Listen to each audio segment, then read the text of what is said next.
Hello, day 2 of Fontaine's story quest. If I can see myself live.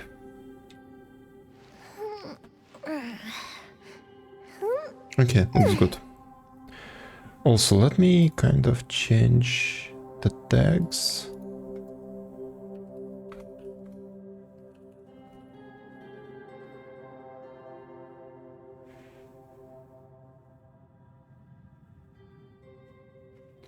Sick day, okay.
Give me a second.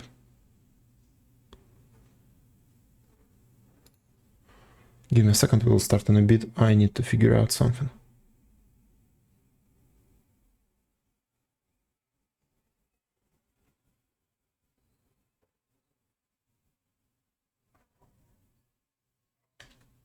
Alright. I can return this here. Can you hear the game? Now you should be able to. Back to OBS.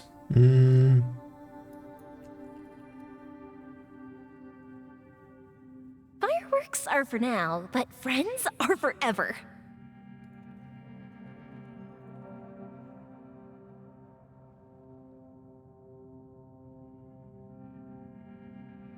Okay, doesn't matter. Back to chat.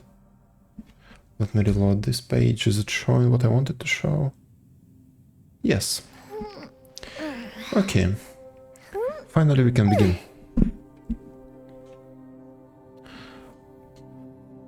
We will begin by killing the boss. Once.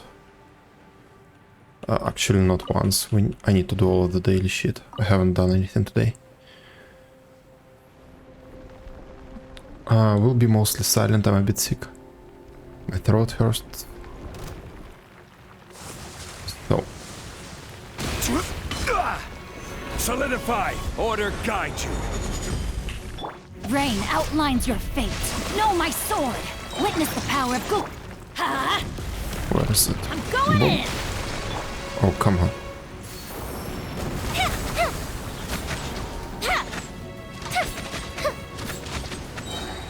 Oh, that's a lot of damage. I think if I boosted him better, I probably could have killed him. I need to try it next time.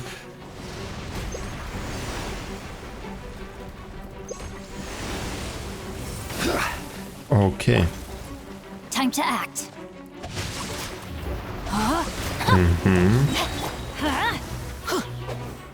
Okay. Boosts ready. Gather! Start channeling. Yes, one.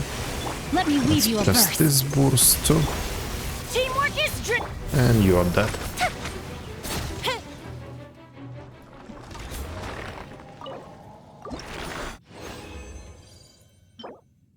Defense. No, I don't need defense. Yep. Stretches. My cat is here. Hello. Up. Don't fish in my tea. Okay. Okay, the boss is down. What's this? For the login, yes. Need to kill a few more bosses. Will I even have enough resin this week? When did I fuck up so much? Okay, let's do the commissions. Teapot and commissions.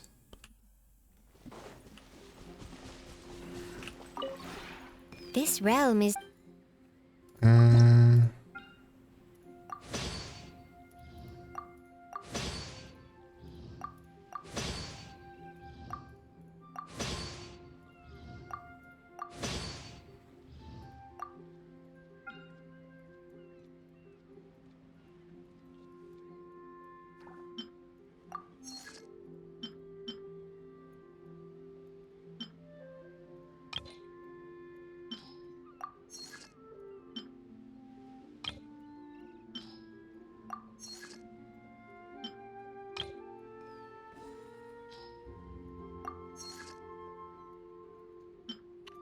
Kavi was such a good pull by accident.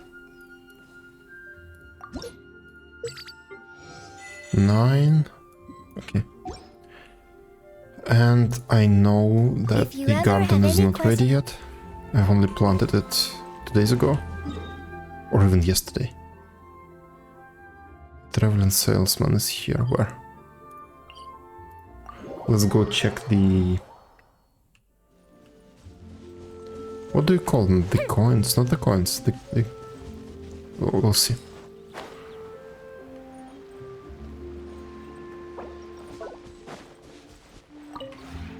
The one before you. Ah. This spin crystals. Okay, nothing here. And it's Friday evening, right? Okay. I still have a few days left.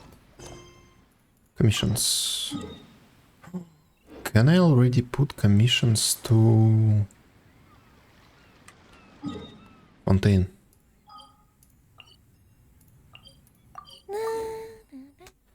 I want to do them for a while.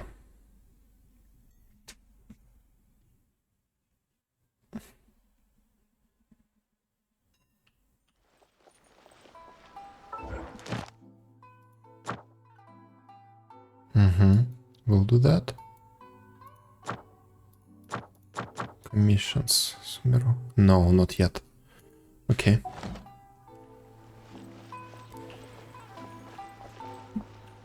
Let's swap the team.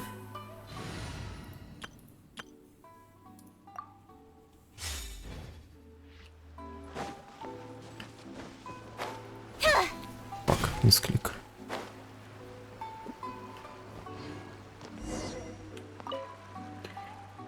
I hate these quests. I get them every day.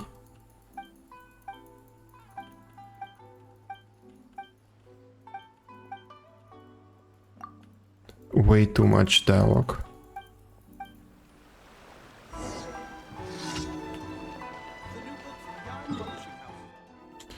With the skip all button it would be more tolerable.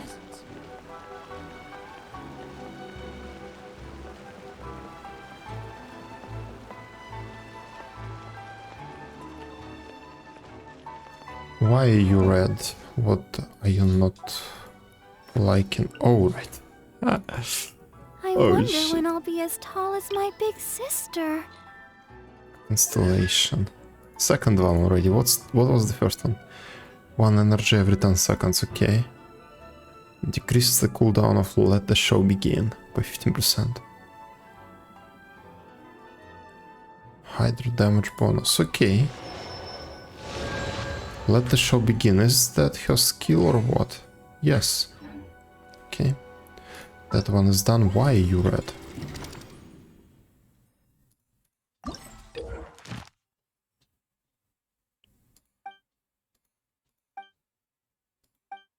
Okay. Okay.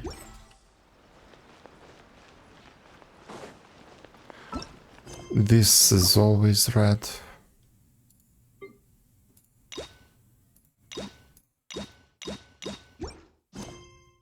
Still red. Anything else I need to click?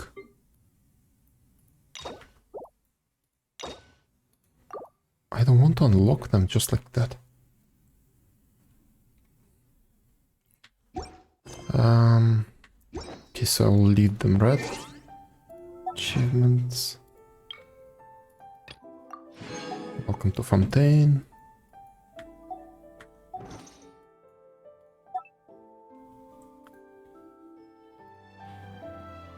Come on, let me be.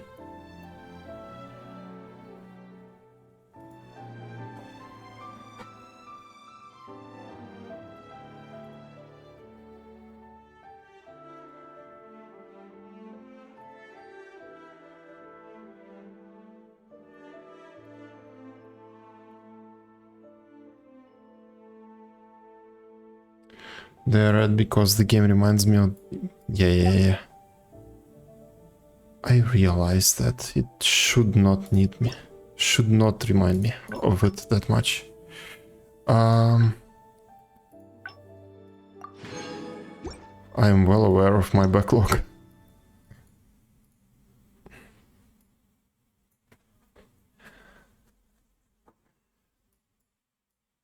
Community check-in. Okay.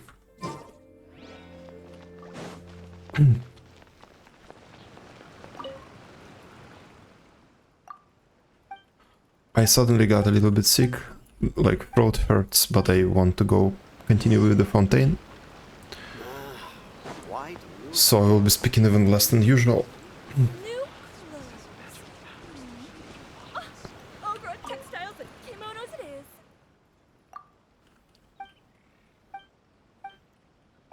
Tea with honey. Is there anything in the world that will satisfy my taste buds?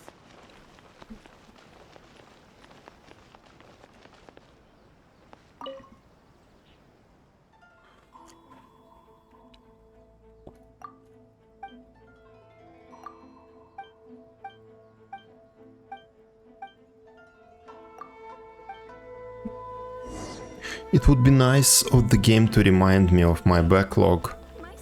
If picking up those quests did not mean that the character gets locked up in that quest. I'm afraid of picking those quests because, like, it will cause issues in the future. Conflicts. Like, this character is busy doing that quest. I do not want that to happen. I can't even progress with my TCG. Because of that, because one of the guys that I'm supposed to duel is busy in a quest. Some random storyteller in Liu, as far as I understand.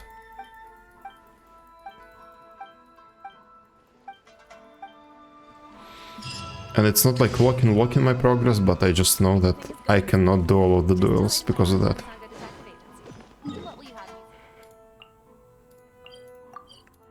Gotta do those quests one day when I have enough time.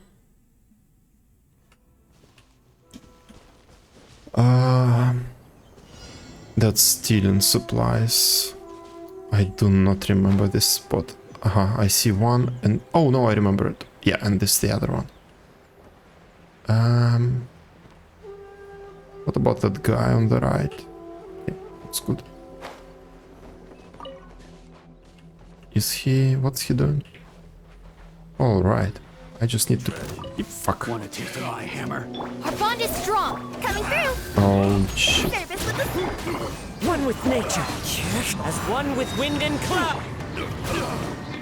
Nowhere to hide. Speed of light. Yeah.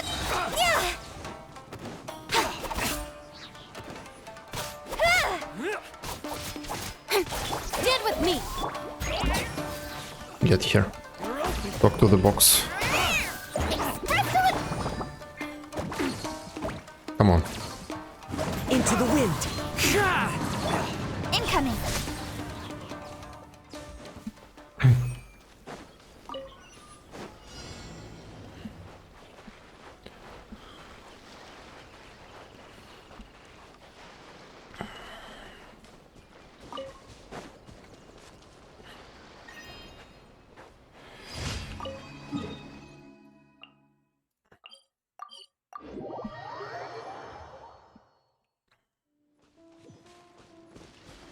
Lead the challenge by protecting the monolith.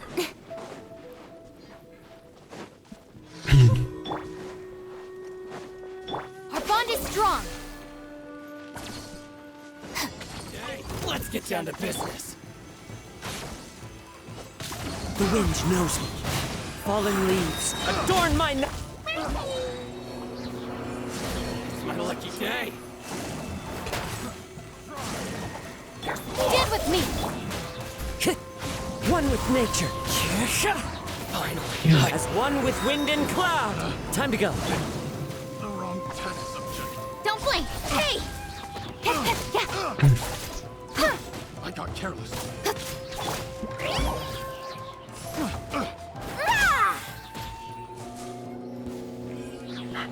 It's my lucky Our day. bond is strong. Into the wind.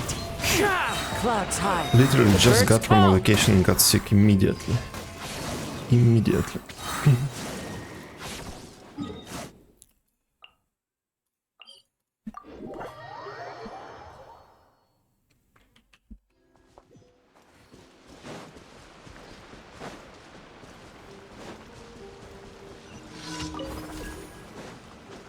Oh, balloon, balloon, balloon, balloon. Wait, wait, wait, wait. Not this team.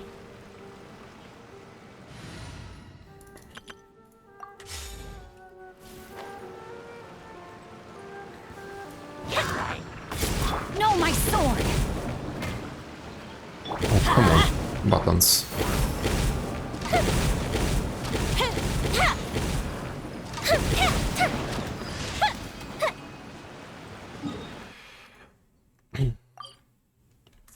Let's kill the boss again.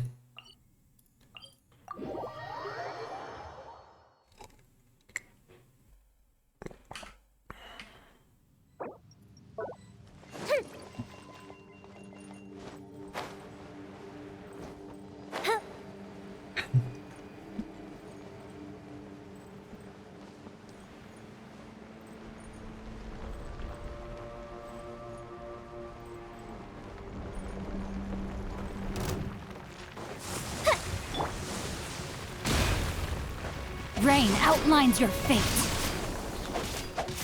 Huh?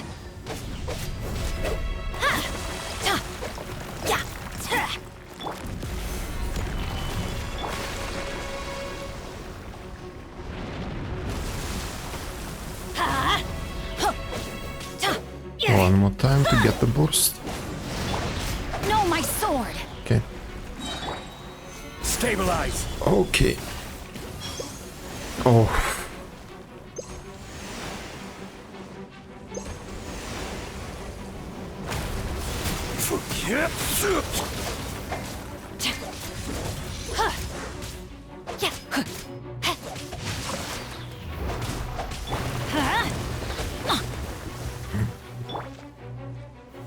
Gather.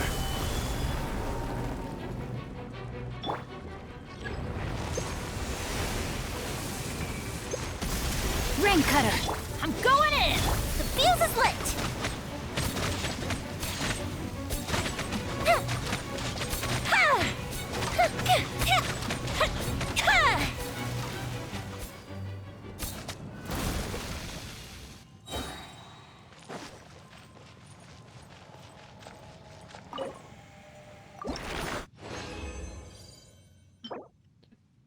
No, thank you. I don't need that.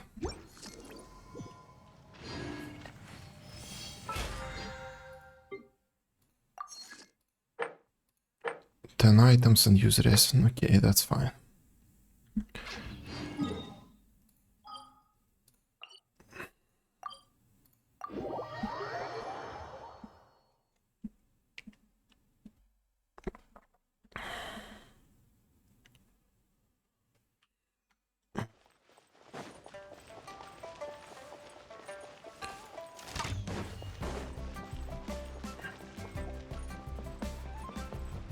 Add Astro. Thank you for Add Astro.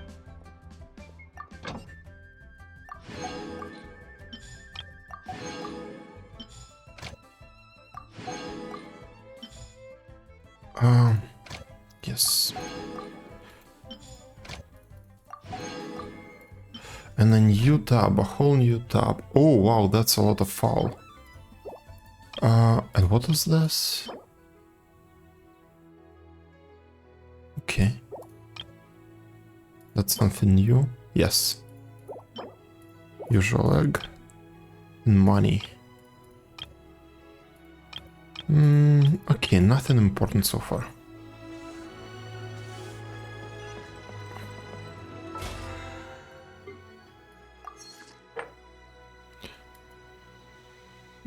Okay, let's continue with the Archon quest. Archon quest. Navigate here. Didn't I click on some? Yes, there it is. Waypoint. And there's gonna be some more spots when you unlock third statue. Okay.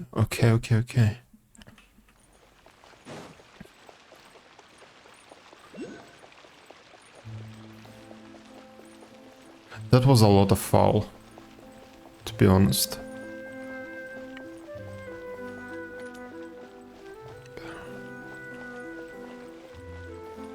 I might need to reconsider. Especially if not just because of the foul, like the flowers Marcoto, whatever it was called. Maybe it's used for some character leveling.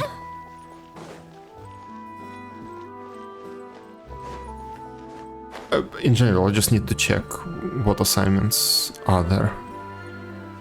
Maybe I can use some of them. Flowers farmable in teapot. Okay. And grows everywhere.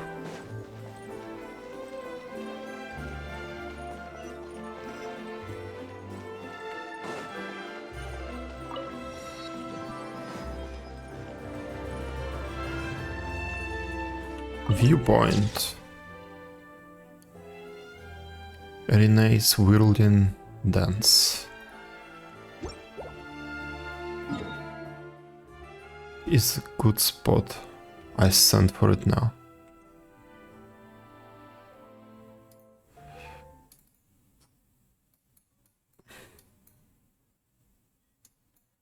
It's this one.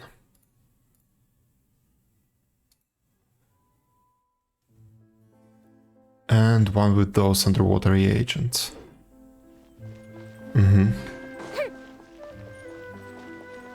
Why are they useful? Food or leveling or what? The opera epiclese. What a place to hold a performance. No wonder Linny and Lynette were looking forward to it. Huh. Looks like there's a lot of people standing around the fountain up ahead.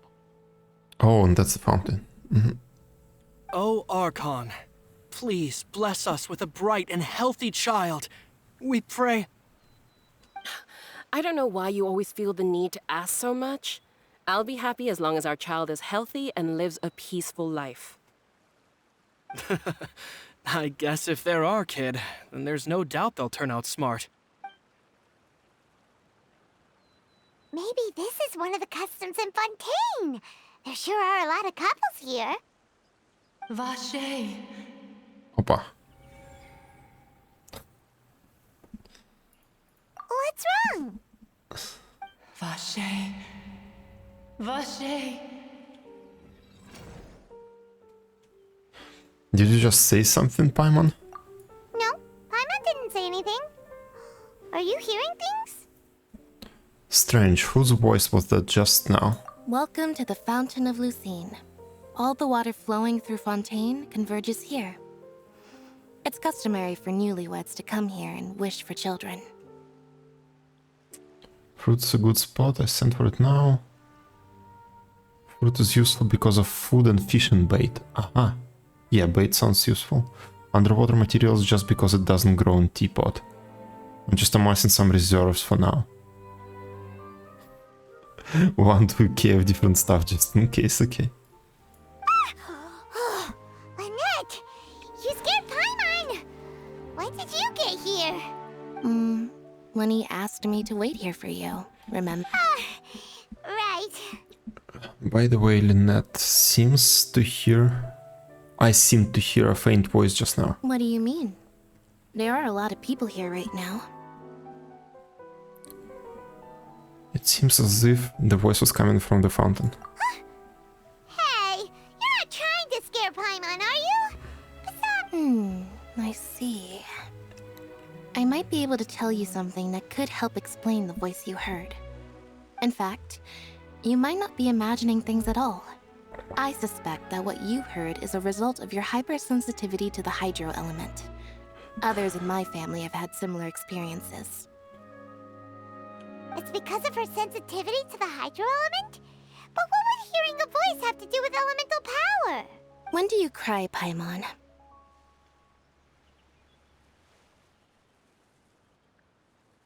Paimon crying. I don't remember it. Wait, what? What does that have to do with anything? At least not from the top of my head. Just answer me. When do you cry? When Paimon's really sad? Oh, and when Paimon's super happy. Oh, and also when Paimon's really, really scared. Then you should understand that tears contain your most intense emotions. Like I just mentioned, the Fountain of Lucine is where all the flowing water in Fontaine converges. Even the tears that fall to the ground will eventually gather here. So maybe what you heard was the intense emotion coming from someone's tears. That's an interesting explanation. I'm not sure whether I buy it though. Okay. So, what did the voice say? It seemed to be calling out someone's name. Huh. If you were hearing their emotions, then Paimon wonders what happened to them. Rather than worrying about them, we should worry about my brother first. Okay, why?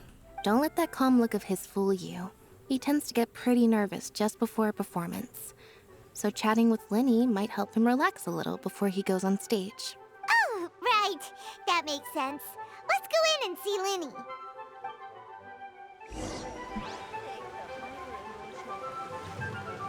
Somebody wants to push the laptop off the table.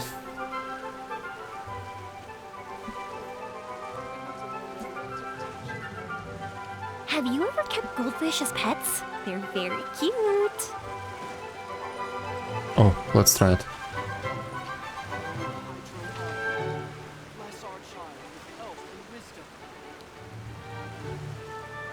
That's all well, but I just want our child. I'm gonna be farming some wood on the side, just keeping you informed. Something is below 2k.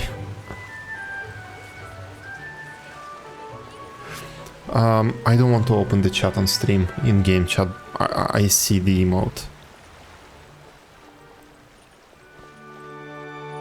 Welcome to the Opera Epicles.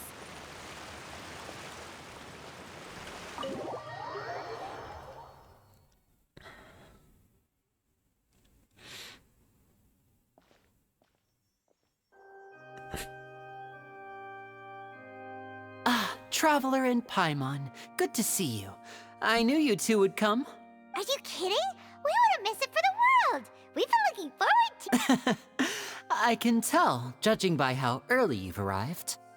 But you're actually right on time. The audience still hasn't started entering the venue yet, which means now is the perfect chance for us to take you to the best seats in the house. Wait just a moment, I'll fetch the tickets. Alright, preferential treatment.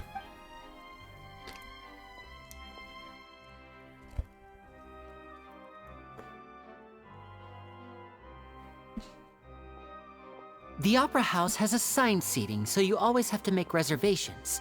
I've already reserved your seats, and here are your tickets. Ooh, front row seats. Thanks, Linny. Don't mention it. There's no need to keep thanking me. Hey, Linny! Could you come over here and take a look at this? I'm waiting for the sheet to go down. Oh, I'll be right there. Seems there's an issue with the stage props over there. That's Cal, my assistant, calling me. I'll go lend him a hand. Yeah, we'll just go to our seats. You go ahead, Linny.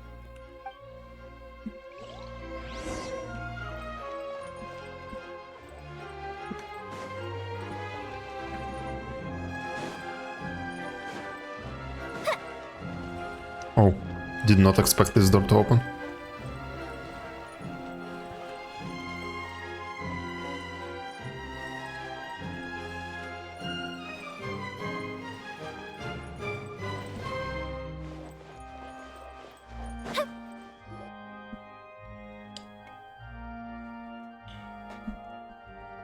Oh, these should be our seats. Come on, let's sit down.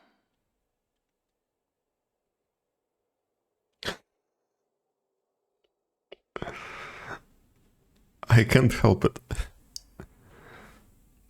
Something's not right here, like it's going too smooth.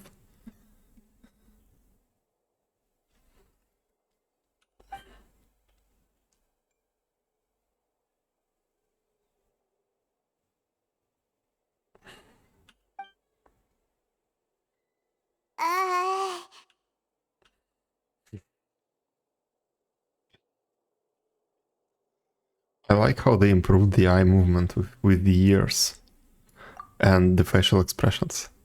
Hey,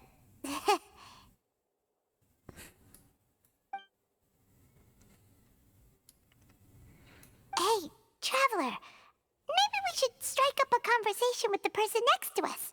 Since we're sitting together and the rest of the place is practically empty still, it's kinda awkward if we don't say anything. You are up, Paimon. Isn't that usually your job? You little... Of course you put this on Paimon. Excuse me, I did not realize you felt awkward. I am terribly sorry. All right. He is on top of that. I would be perfectly happy to chat with you if that is what you would like. Oh, so you heard all of that, did ya? Boy, you sure have good ears. Paimon thought she was keeping her voice down. Wait, that's not it. Paimon's sorry. Paimon's the one who was being rude, talking under her breath like that. So let's talk, but, what should we talk about? Oh, Paimon's got it. You're also here early and sitting in the front. Are you a friend of Linny's too?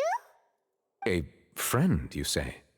Well, if Mr. Linney would like to be my friend, I would be more than happy to reciprocate. Oh, so you're not friends with Linny then? Oh, this is getting more awkward by the second. Paimon nearly forgot to make her introduction. Nice to meet you. Paimon is Paimon, and this is the Traveler. We just arrived in Fontaine. And I remember that Lini told us how to... Oh no, that was just a plan, a part of his plan to put a leash on Paimon. Yes, no, nothing. It is an honor to meet you two. I have heard of your deeds across Teyvat. And as required by proper etiquette, I will also introduce myself. I am... Oh, Monsieur Nervillet. What an honor it is to have you here to see my show. Did I just hear an R in that name?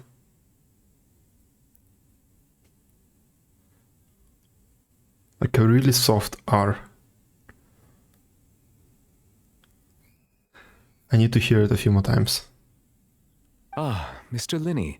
I should say it is in fact an honor for me to see your performance in person. Wait, Nervillet? Could he be... I think there is an R somewhere. I saw you all chatting just now, but it seems you still don't know who Monsieur Nervillet is. Or no? Okay. Allow me to introduce you to Fontaine's Chief Justice. That seat is always reserved for him. It wouldn't be too much to say that he's the symbol of justice and honesty here in Fontaine. How do I keep hearing it?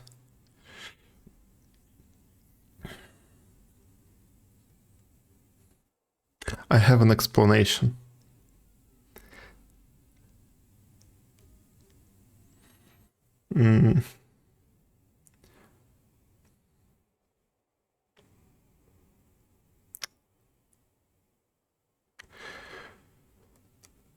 The sound quality in this game is noticeably worse than in other games. It's noticeably worse. I don't know what mics are they using, but but it's not as good as it should be, in my opinion. And I hear a lot of noise and cracking. Ooh, sorry for being so rude just now. Paimon had no idea you were such an important person. Especially from Paimon. I don't know, maybe it's something with my setup, but in this game in particular, it is really bad. Like, comparing to when I'm playing, like, Diablo is the latest one, or Final Fantasy, I don't hear those artifacts, you can say.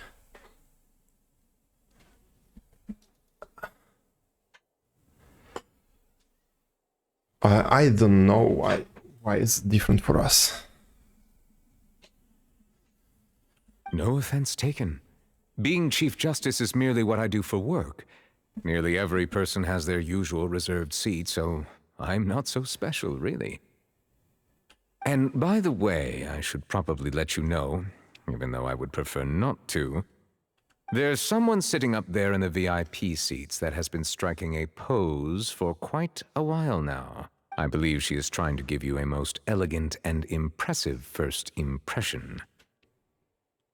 So I think you should take notice of her sooner rather than later, otherwise she may become flustered.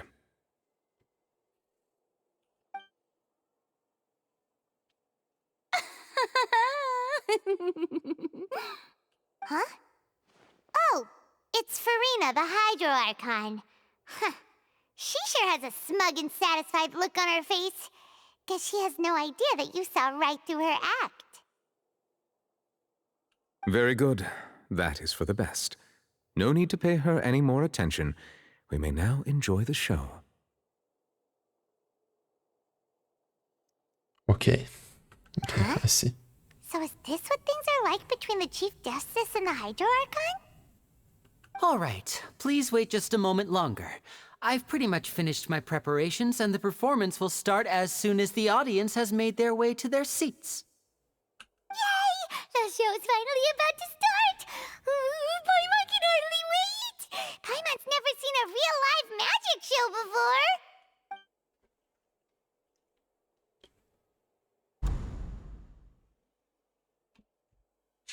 Ooh! They're dimming the lights! The show must be starting!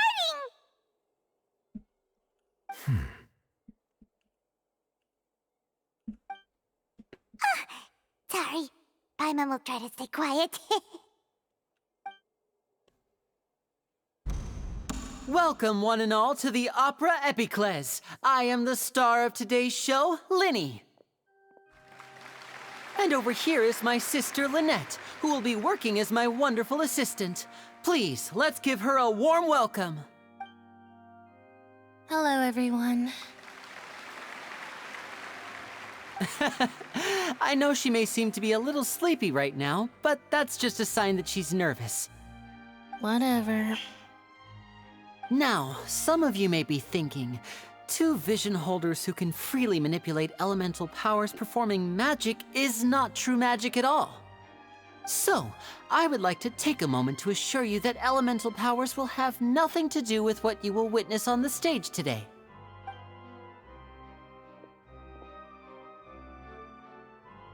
Both Lynette and myself have removed our visions for the show. That way, even the gods won't be able to help us. Oh, good point. That's what makes the show real magic. Now, without further ado, let the show begin. Lynette will now exit the stage to make some preparations. I know you might miss her, but don't worry. She'll be coming right back on stage momentarily. Perhaps in an unexpected way. I'm sure she'll be stealing the spotlight soon enough. Oh, and before I forget, there's one more thing I should say. You never know what can happen in the blink of an eye. A magician's greatest skill is making things disappear or appear. The possibilities are endless.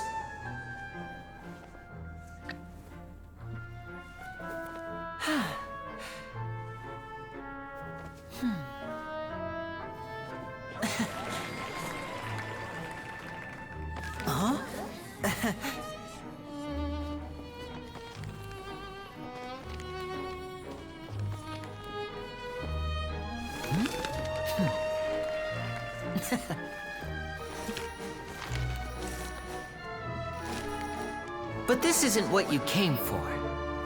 These little tricks, you've seen them all before.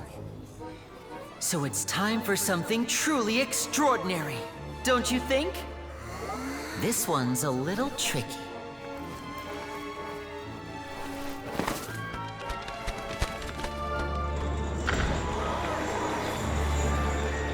Using this water tank, I shall make my sister vanish completely, right before your very eyes.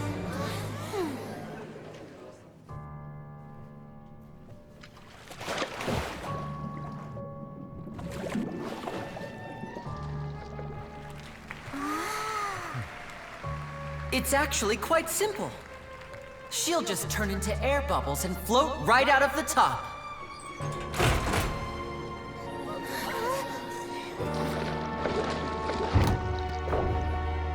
Oh no! I told them to check all the props carefully.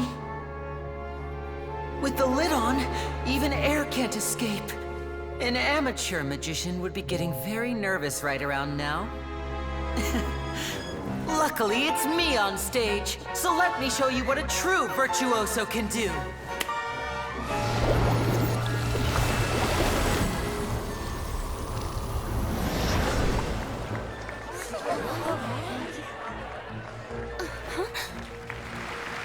Lynette, are you still there? Don't go too far. We don't want to use up all our magic.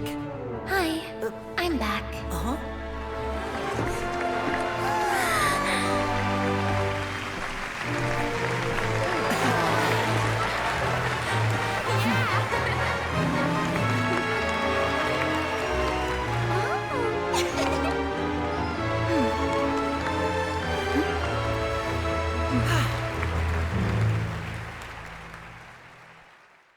Would be nice to see some show like that in real life. Some high quality show like that. Whoa! What in the world just happened? How did he do that? Paimon didn't see him do anything! Wasn't Lynette inside the water tank? How did she disappear and then reappear out of nowhere? No wonder he's a famous magician. If we could see easily through his tricks, then that would mean that his skills are still lacking. To appreciate magic, you should focus on the show happening on stage, rather than getting caught up in trying to see that which has been intentionally hidden.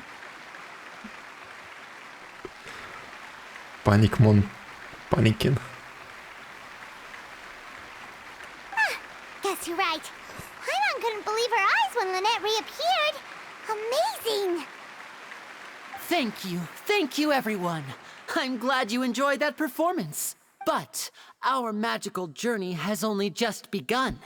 I've prepared even more astonishing surprises for everyone here. The magic of transformation and disappearance can go far beyond what you've just seen. I'm sure many of you are thinking that escaping the water tank was impressive enough. But Lynette is still my assistant after all. In which case, I have ample time to make all necessary preparations. So, for my next trick, I will require the participation of one lucky audience member. All right. Please, if my assistants could bring out the magical boxes now. There are 2 boxes and only 2 boxes. One is here and one is there in the aisle among the audience. I'm sure many of our clever audience members have already guessed our next magic trick. A swap! Our lucky audience member and I will each enter a magic box.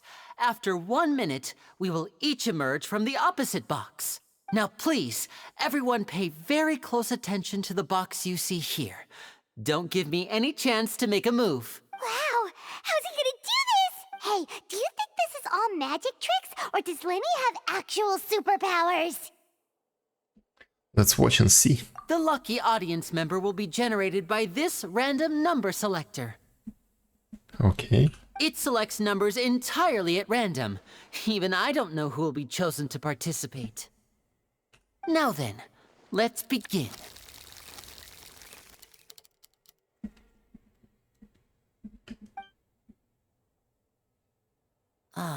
Let me see. Oh, row 7, seat 3. Congratulations! You now have the chance to experience magic firsthand for an entire minute. Please, come forward. My assistant will take you beside the magic box. I'm sorry, it might be a little cramped inside, but no need to feel nervous. We've carefully arranged everything for you to be as comfortable as possible. You don't need to do anything, but no matter what strange things may happen, don't come out of the box. Okay. If the magic is interrupted, who knows where you might end up?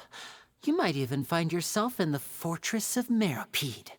Oh, okay. All right. Before I enter the magic box, there is one more thing I need to ask the audience to do. Could you all give me a countdown? Like this. 60, 59, 58. Just keep counting down. You can go a little faster or slower if you like. I won't be able to see anything in the pitch black box, so I'll be relying on your voices to know when time is up. Oh, and no tricks now. If you quickly count from 60 in just 30 seconds, then I'll be in a tough spot.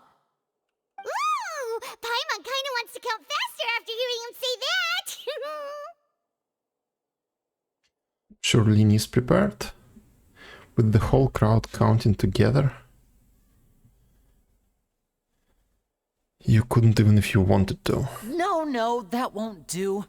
I can see it in your eyes. You still can't be... Come on, repeat after me.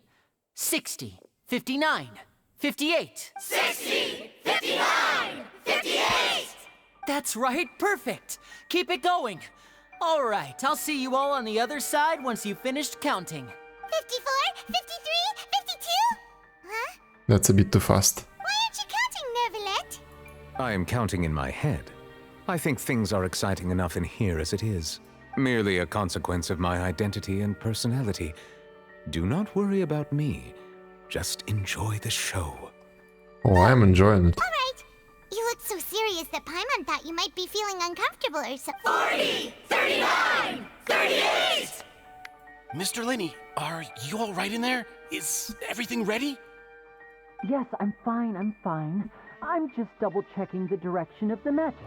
It would be a disaster if we get sent to the wrong places. For example, midair right above the audience.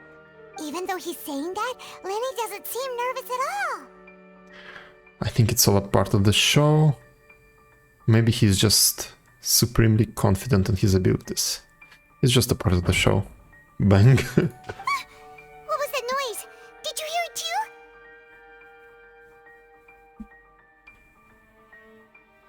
Did it come from the stage? Not sure. Anyway, it doesn't seem like anyone's worried about it.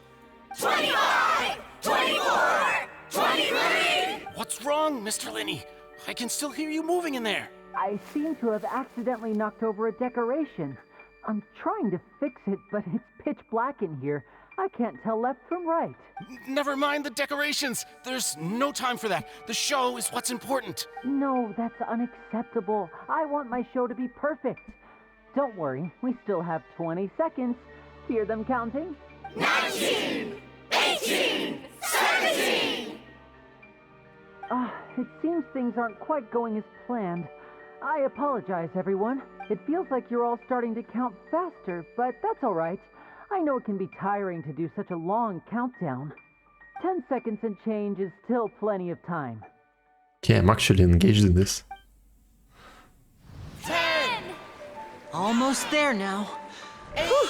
Swapping two people is harder work than you might think. Even a master magician like me can't guarantee I'll get it right the first time. Hey, wait! Is this the back one? I can't tell. They both look the same inside. Huh? No, that's not it. I'll try again. 7! Hey, slow down! Honestly! 5! 4! 3! Whoops! That doesn't count! 0!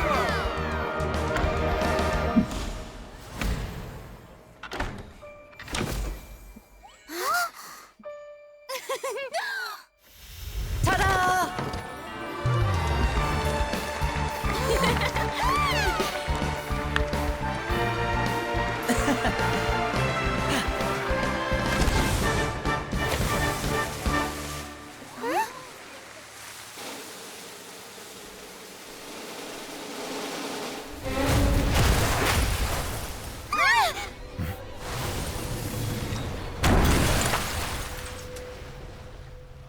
What the fuck?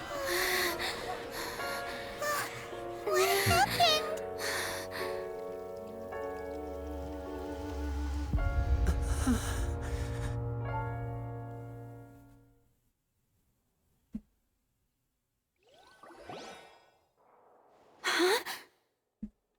Is this part of the show? Mr. Lenny, you're going to use magic to fix the stage now, right? What happened? Oh no. Maybe this isn't part of the show. The girl was still in that box, right? This performance is over. Medical staff with me. Guards, secure the scene and detain all the performers. Seal the exits. No one is allowed in or out at this time. Yes, that's right. If this was just an accident, then we must investigate the cause. But if this was all part of some scheme, then those accountable will not escape the judgment of the God of Justice. No need to be alarmed, you two. We'll get to the bottom of this soon enough.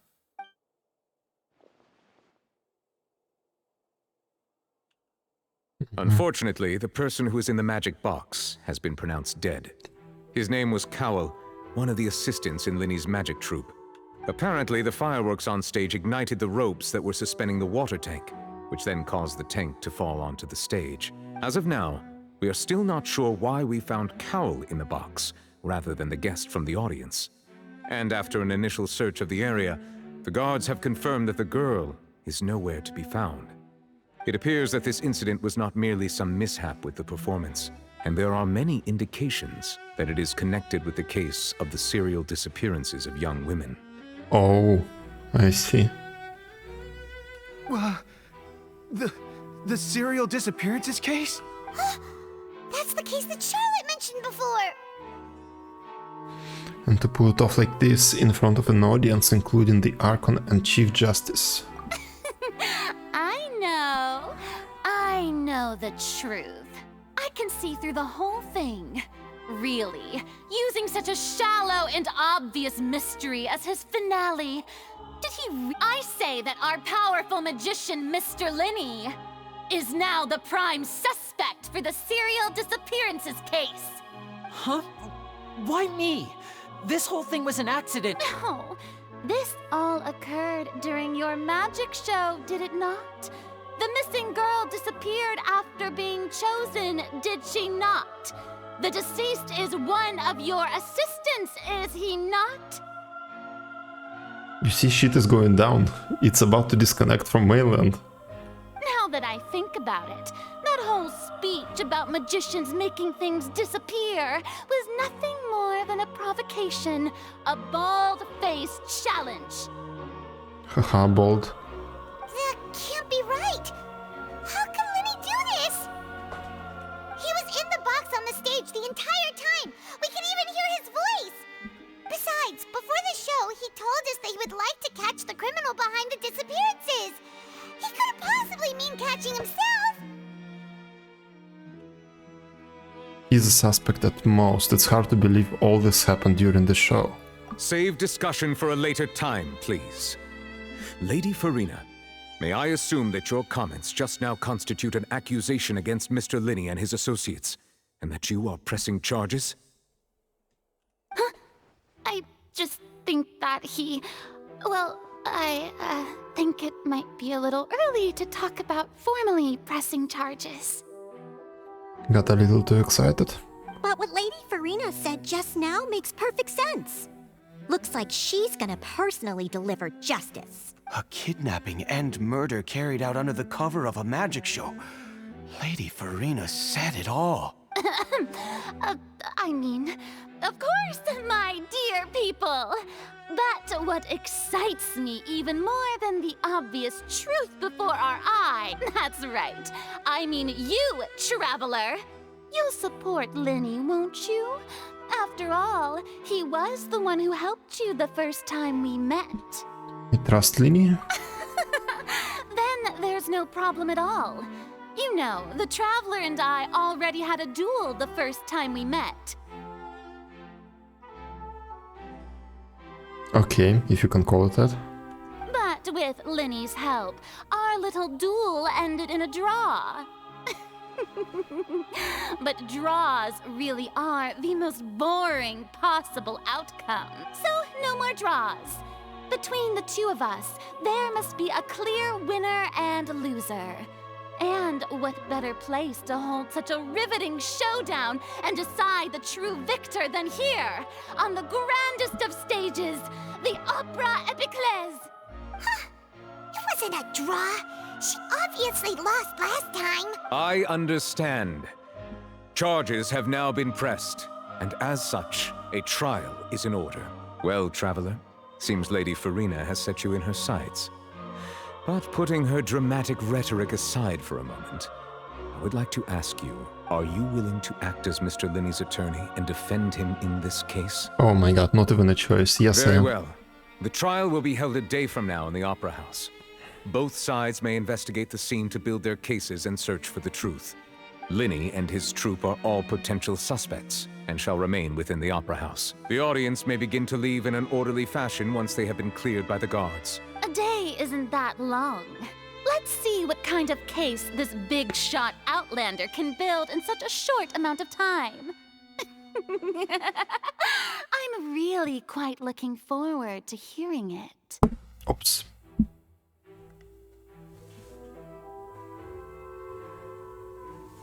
I need to send a photo to someone.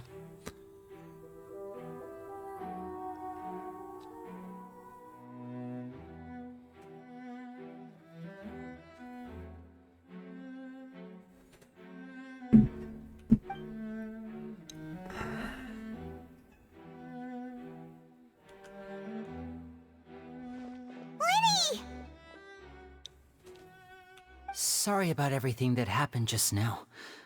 Were you frightened? Of course! Who wouldn't be scared after witnessing an accident like that? Yeah, I'm a little shaken up myself. How could this happen? And poor Cal. I know you already claimed that you would defend me, but now it's just us talking. Tell me, do you think I could possibly be the murderer? It's hard to say. I understand. Even I'm not sure what happened, so I can only imagine how difficult it is for you to grasp the situation. I'm sure everyone sees me as the biggest suspect at this point.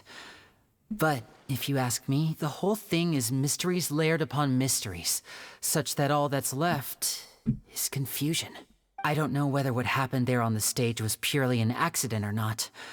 And I don't know why poor Cal was in the box. As for how that girl chosen from the audience could suddenly disappear, I'm afraid I don't have any answers either.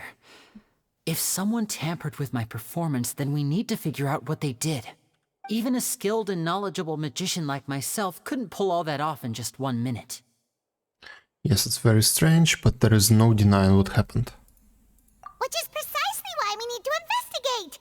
As this book says, the impossible could not have happened. Whatever happened must have been that which is possible. Where did you get those glasses? Paimon bought them when we were reading at the bookshop in the city earlier. Pretty cool, huh? Don't worry, Paimon used her own savings to buy them. It wasn't from our travel funds. Okay. I think they look cute on you, Paimon. You have good taste, Lynette. That's the right attitude. Feeling depressed isn't going to help me now. I need to get back to my normal self. But with the guards watching our every move, it's going to be especially difficult for Lynette and I to prove our own innocence. Good thing you agreed to be our attorneys. Thanks. Yes, thank you so much. I won't let you down, I'm used to this sort of thing. No, I'm not used to this sort of thing, but yeah, I won't let you down. Yeah, just leave it to us. Oh, since we're going to start investigating, Paimon has a question first. Where did Lynette go during the performance? Ah, well, I'm afraid that would involve some of our essential trade secrets as magicians. The secrets behind our magic are past saving, Linny. I suppose you're right. The truth behind our tricks is going to be important evidence that will be weighted during the trial. 'Tis truly a pity. As a magician, our magic show is a work of art. We've poured countless hours and spared no effort in perfecting it. But if revealing our secrets will help you uncover the truth behind what happened, then it will be well worth it. We should go somewhere else if we're going to discuss our magic tricks. We'll go speak with the guards, and in the meantime, you can go investigate the stage and the seating areas. Alright, let's go have a look while the investigation teams are still here. Detective Paimon is on the case! Detective Paimon. Hello, officer. How's the investigation going? We are leniently Net's attorneys. Ah, I see. You must be the traveler that Lady Farina mentioned. Listen, I'll be perfectly honest with you. I'd avoid getting mixed up in this whirlpool of a mess if I were you. Huh? What do you mean? Come with me and you'll see. The deceased is one of Linny's assistants named Cowell. Even though he hadn't joined the troupe long, he was hardworking and everyone generally liked him. The assistants are usually in charge of setting up and inspecting the props, as well as assisting with the show and keeping the crowd engaged. As you probably saw when you were in the audience, the water tank suddenly fell and smashed the box with Cowell inside it. But why was Cowell inside? Wasn't the girl supposed to be in there? This is the real mystery. We've already searched the scene and were unable to find any traces of the girl. However, if you look carefully, the box was positioned directly under the water tank. The ropes holding the tank were then burned by the pyrotechnics on stage, causing them to snap. All these factors lining up so perfectly makes it hard to see this as a mere accident. If anything, the more logical explanation is that the whole incident was intentionally planned, and Linny is the most likely person to have access to all these areas. But he doesn't have a motive. Are you both good friends of his? Well, you can't say we're good friends, but we've known each other for a little while. So in just a short time, he was not only able to win your trust, but even convince you to act as his attorneys. I know there's no such thing as magic. The real trick of a magician is holding the audience in the palm of their hand. I've seen a lot of cases, and I can tell you that people are the least reliable kind of evidence. Yep. People can also be the most reliable evidence. But that's not always true. No, I actually agree with the guard. Sorry, I tend to be pretty straightforward. Just know that I'm warning you for your own good. Anyway, you may investigate the scene of the crime yourselves if you're curious. Who knows, maybe you'll be able to come up with some new evidence. You can use the case record to confirm your current evidence and clue collection situation.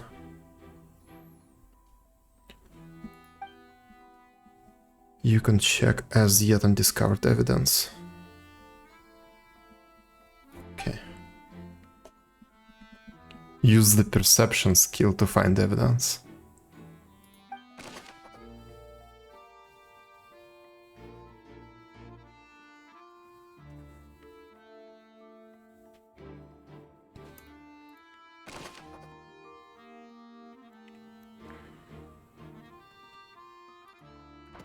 Okay.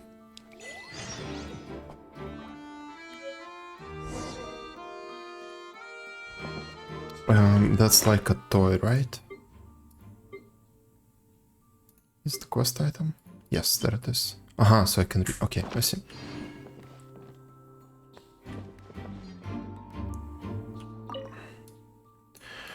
This is where the magic box was struck. If Cowell weren't inside the box at the moment, he might have dodged the fallen water tank.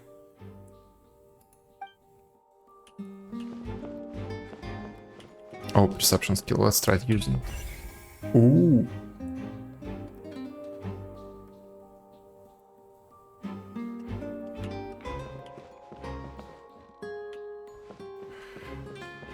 This reminds me of Astral Chain.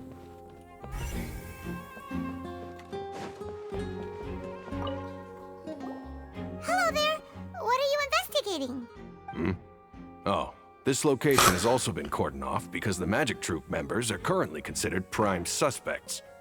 The investigation team is still collecting evidence. The seats were all booked in advance, so we were able to deduce the missing woman's identity by checking the guest list. We are lenient Linette's attorneys. Sure, it's not like this is confidential information. We will publish it later anyway when we petition the public to help us find the missing person. Her name is Halsey. She's a painter from Fontaine who's made a bit of a name for herself. Apparently, she wasn't a regular at the Opera House, but she'd been feeling some pressure with her work lately, which made her decide to come see the magic show. How do you know all that? The magic troupe members all claim not to know her. We have looked into her social connections. It seems that she has no personal grievances or conflicts of interest with the suspects. Simply put, she wasn't related to the magic troupe at all, which matches the features of the previous serial disappearances. Were the victims of previous cases also chosen at random? That's how it seems to us, in any case. Apart from the fact that they were all young women of around the same age range, there really weren't any other connections between them. Okay then. Thanks for letting us know all that.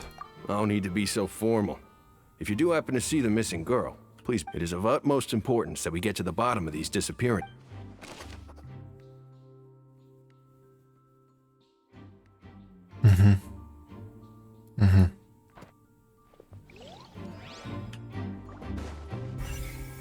Okay. The rope. So this is the rope that broke and caused the water tank to fall. The rope looks pretty durable. How can it be burned through so quickly by fireworks? So either Lini didn't realize this was a safety concern or... Why are you suddenly so serious, Traveler? I'm just looking at where the rope snapped. Whoa. Look! This bit is made from different material! Most of it was burned away, but there's still a little bit of it left. It seems to be flammable. Like a type of flash cotton? I don't know what it is, okay. So if a rope meant to hold something was made with that kind of material in it, then that means... Wait! Paimon should write all this down! Let's take notes! This rope was used to suspend the water tank. It suddenly broke when the fireworks were being launched on stage. The investigation has shown that the location where the rope snapped was made of flammable material. Okay.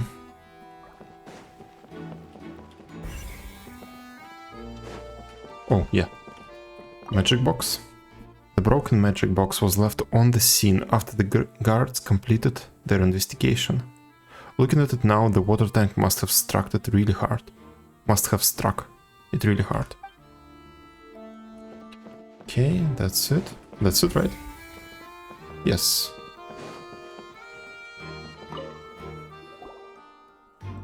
The investigation team has some new findings. Turns out there's an issue with the random number selector after all. Not so random. See, I told you. What if the machine picked some big guy's seat? You think the murderer would have still made his move then? Sorry to interrupt, but we're helping Linny and Lynette with their side of the investigation. What were you saying about the number selector? There's something wrong with it? Always uses the same seed. You're trying to help them? That'll be a tall order. Linny used the machine to pick a random member of the audience during his performance, right? The lucky girl that later disappeared. Well, we thought there might be a serious problem with the machine, so we had it taken away for further inspection. It turns out that the seat number it picked wasn't random at all. The machine picks that same number every time. I'm sure you already know that you have to make a reservation in advance to get a seat, regardless of whether it's a trial or some performance.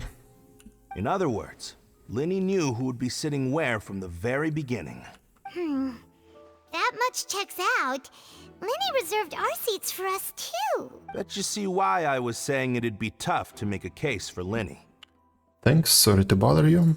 Even though it's bad for Linny's case, Paimon had better write it down.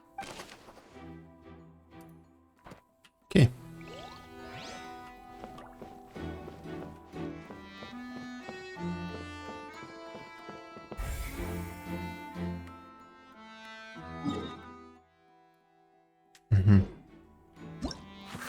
the murderer was. Ooh. They must have made preparations well beforehand.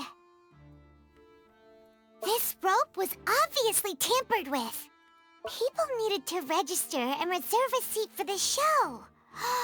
That, combined with this number selector, could allow you to pick a young lady instead of some old fogey. Why would it be him? How strange. Gosh, no wonder the serial disappearances never got solved. Until now.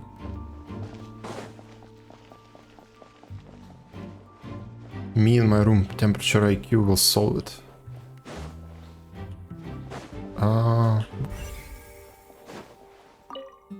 Isildur. I see that you're investigating the area. Well, it just so happens that I'm interested too. Throw it away. If you find any new and interesting leads, be sure to share them with me, alright? Who the fuck are you? Why would I share anything with you? We don't have too many thoughts yet. Then why don't I tell you my hypothesis first? The way I see it. And I'll start it with that loud thud. The thud? Oh, you mean the sound that happened during the countdown? How many seconds before was it? Like 20 or something? Yes, exactly. It wasn't terribly loud, but I suspect that most people heard it. It's just that everyone was awaiting the results of Linny's trick with bated breath, so no one paid it much mind. But now that the incident has happened, the thud has become an important clue. And I do not remember when it happened. That makes sense. So, what do you make of it? I'm of the opinion that it may have been the sound of Linny's accomplice. Lynette, perhaps. Jumping atop the water tank or something like that. And when the pyrotechnics went off, she cut the rope, sending the water tank crashing down. But wasn't the noise we heard too loud for that? Perhaps the balance wasn't right, leading to a particularly rough landing. Then wouldn't the water tank have started to swing a bit in that case? Oh, that's true. I suppose I must reconsider. That does remind Paimon, though. What was with that sound? During the switching performance, there was an audible thump that many audience members heard.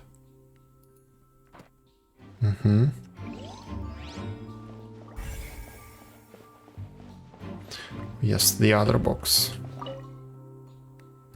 It looks like an ordinary box, but Lini somehow moved instantly from the stage to being inside of it. I hope he'll explain the secret.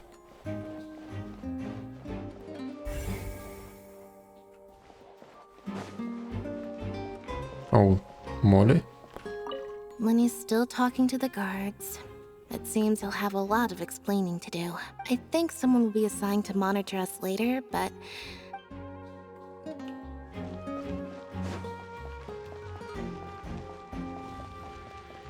Oh, is that it? Yes.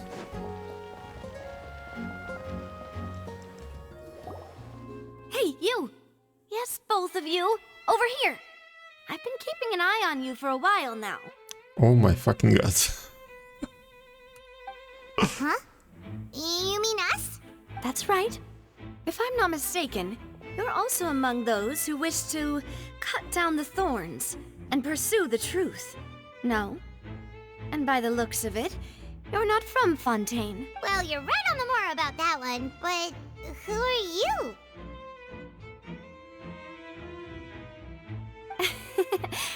Have you never heard of the Spina di Rosula? Introducing new community's best girl.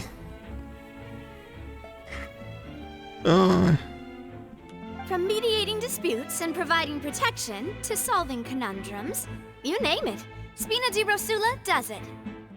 And I, Navia, have the honor of being its renowned president.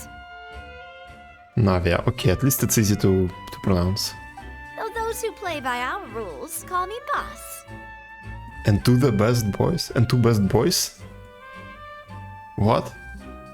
I'm Silver, her attendant. Pleased to meet you. And I'm Melus, Demoiselle's various daily needs and affairs are under my purview. Huh? Boss? Demoiselle? What gives with the names? Well, I am the second generation president. Malus and the others are still used to my previous title. My apologies, Demoiselle. Should you prefer, boss, I will endeavor to use that instead. No need. You don't have to call me boss. Just Navia. Okay, if you say so. Not that we're members of Spina di Rasula anyway. All merely trifling details. Never mind. Now, back to the situation at hand. So you want to investigate as well? That's right. I've always kept an eye on the serial disappearance cases. My interest stems from a matter back from my father's time. Judging from the look of things, I find Linny an unlikely mastermind. Really? We think so too! That's why we're looking for clues now. But how did you come to that conclusion? Intuition, naturally. My unparalleled intuition. Okay. That's actually the perfect response right now. Farina sure was quick to point the finger at Linny without any decisive evidence whatsoever, wasn't she? But that's not uncommon for her. If you remember, the Justice had to interrupt her and ask if she was pressing charges just to keep her from getting carried away. Yep.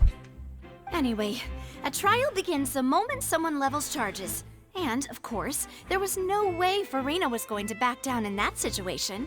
Sounds more like you just don't trust the Hydro Archon. Well, what's your opinion? I must admit that she can be interesting at times, but liking her doesn't mean that I'll blindly agree with her. Well, when you put it like that. All right, I've answered your question. Now, it's time you answer mine. Okay. Wait a minute, did that answer count? Well, I say it does. But don't worry, you won't hear any pointless questions from me.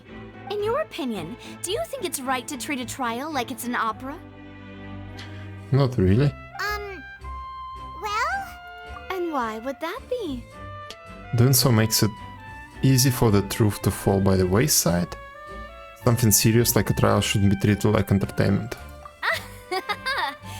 See, Silver and Malus? I told you they'd be different. Unless it's Johnny Depp trial. Most astute of you, Demoiselle. I too think that the Traveler's response was most excellent. No matter how wonderful the script or how fervent the audience's expectations may be, the trials that go on stage here must be based in fact. And if that can be done, boss, then... Must be based, period. All right, that's quite enough, Malus. Anyway, I like your answer. You passed with flying colors. Now, I need to make some preparations, following which our joint investigation shall commence. You two shall be my assistants. Wait! Since when did we become assistants? Downgraded. Oh, well, I can be the assistant, sure. Or your companion, if you like. I'm really not that fussy. Okay. That's more like it. Indeed.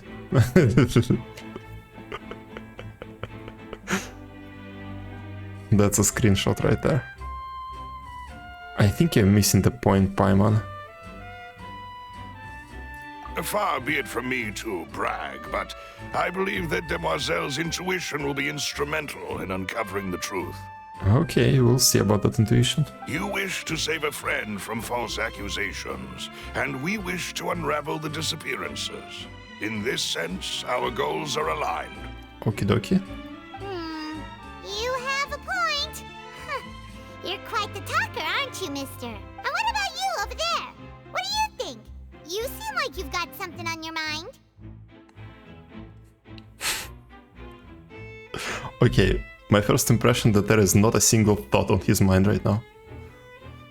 Besides the twitching eyebrows. I have nothing to add. Hey, yep. That's what I thought. Oh, alrighty then. We'll be making some preparations first. Just be sure to let us know if they start revealing Linny's tricks. Thanks!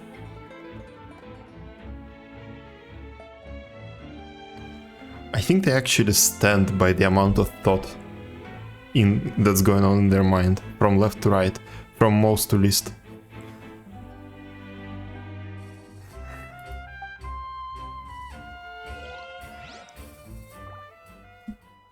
Okay, can I talk to them again? Speaking of that, I think magic shows would be very popular in Poisson. I've just unlocked a memory. Yes. With that Poisson. I can see that. Maybe I should try to learn some magic. If I could make things disappear, cleaning my room would be a cinch. You need not worry about such things, demoiselle. That falls under my duties. Oh, right.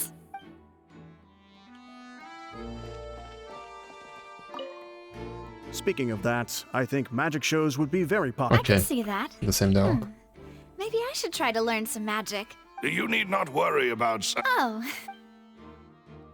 Okay.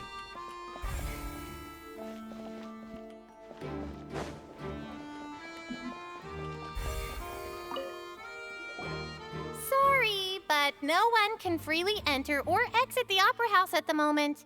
If you wish to leave, you must register your identity with us first. The only thing holding her back from winning the community over completely is that apparently she is Geo Claymore. But we don't know for sure yet. And why would it be bad? Geo Claymore.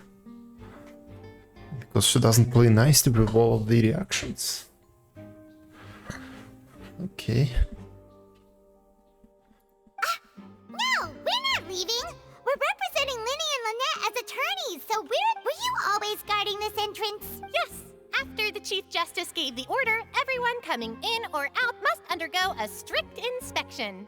So the missing girl couldn't have left from here. At least, not from that point on. What about during the show?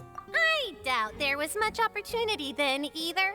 How can you be so sure? Well, because I was in charge of security near the entrance at that time. I couldn't see Linny's performance from here, which was quite a shame. Just my luck. But still, I did not abandon my post. And I stayed put no matter how loud the applause was. If someone had so much as even approached the door, I would have noticed it, let alone if they had tried to leave.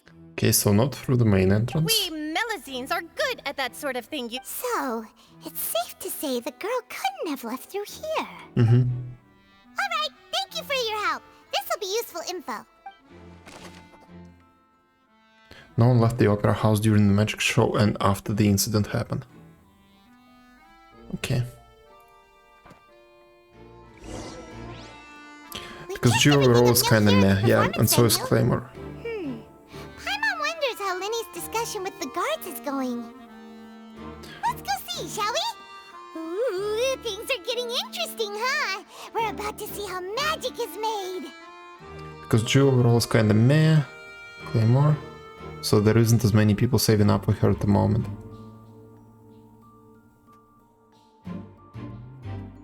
But story-wise, she did win people over. Okay. What's upstairs?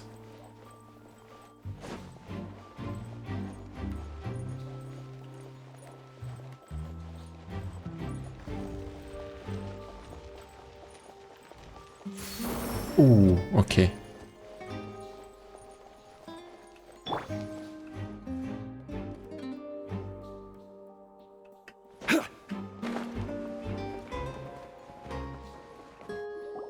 Understood. Then I will be going with you. Just so you're aware, I will be monitoring your actions and making— Very good. Thanks for being so agreeable. I'd pull a rose out of my hat as a gift for you if I could. You may spare the pleasantries. I'm just doing my job. You've arrived. Who's this? Me? I'm Spina di Rosula's guardian angel. If you've got a problem, I've got the firepower. Sorry, I got a little carried away there. Call me Navia. I'm a partner of theirs, and will be helping investigate this whole situation. And these are my companions. Would you mind if they join as well? Fine by me. Oh, new helpers? Well, Let's just say we're tagging along. It's not every day you get to see the secrets behind magic performed on such a large scale. I appreciate your kind interest. Come with me. We'll be heading below stage. Huh? Below stage? Yes, a world of secrets is hidden beneath this magic box, prepared specifically for this switcheroo trick. But before I reveal everything, you should have a look first. Notice anything strange here?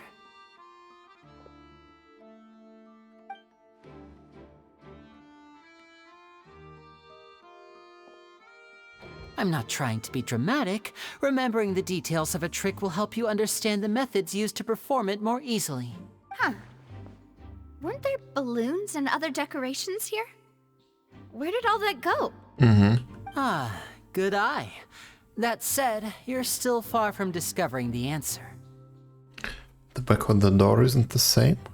The back? You mean the inside of the door? What's different about it? Paimon didn't notice anything. Me too, actually. Very good indeed. I thought you might not be able to catch that, given that you were sitting in the first row. The back of this door was patterned. Those patterns are now gone, replaced by a smooth wooden board. So, if you put 2 and 2 together, what do you get? There's another box inside this one. Exactly. All right, let's go. I'll tell you how it works as we head down. Oh, so there was a passageway under the magic box! Yep. I knew you'd figure out most of it as soon as you saw this place. The 2 magic boxes are positioned right above the 2 entrances of the tunnel. See this flatbed trolley? The box with the lucky audience member in it would be shuttled over to the other side using the trolley. This trolley can raise and lower and even rotate, ensuring that the box will face in the right direction. I see. So that's the purpose of the box inside another box. Precisely. The inner box would descend after the audience member was put inside and be moved along the trolley, all while the outer box would remain on stage as if nothing had ever changed. So that's how you did it! Once the box was lowered, the trolley would store some energy through this device here, with which it would complete the rest of the steps. The audience member would only be able to feel some slight movements in the dark, and by the time she walked out, she would already be back on stage. Then what about your side of the trick? Right! You were talking that whole time, and you even came out for a moment near the end! Ah, yes. A phonograph operated by Lynette was used to achieve that effect. My assistant and I had already scripted our conversation beforehand. When the countdown began, I had already gone to the opposite box via a tunnel using that ladder. But he popped out of it. And what about Lynette? Where was she? Like, the sound, okay, I get the sound, but he actually popped out of the box. I was in the mezzanine space in the back of the box. Oh, interesting! That's how we were able to coordinate Linny's lines with the assistant. And, by the way, I was the one who walked out of the box at the end. I mean, we are twins. All it takes is a change of clothes and no one can tell who's who. Really? Okay. And that's my favorite part of this trick. Only Lynette and I can perform it. So that's how it all worked! Wow, every detail you revealed was more amazing than the last! Meanwhile, 2482 Ashwood raised from 0. Lynette would briefly walk out of the box and then go back in, jumping into the tunnel and escaping before the box on the trolley could finish ascending. You got all of it in just this short time?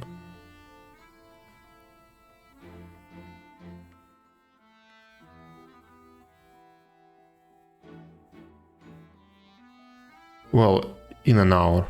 Not that short of a time. Okay, in just an hour. And then I walk out of the other box in the audience area, and the trick would be complete. The operative word here That's really being fast. would. But as you saw, Cal was in the box, not our audience member. She, on the other hand, mysteriously vanished. Oh, right. Are there any exits from here? I see the ventilation behind us, and there are probably doors around here. We really don't know how that happened. If not for that interlude, this would have been an astonishing trick. And yet, to think that someone was able to use this magic trick. Could we have a look around? I think we can come up with some more leads. Idea here is that I won't have to farm for it ever again on this account. This is the scene of the crime, so Linny and Lynette are not permitted to stay here. Never I'll say escort never. them back up. Yes, of course. No need to be so strict now. I won't disappear into thin air, you know. Thanks, everyone. We're counting on you.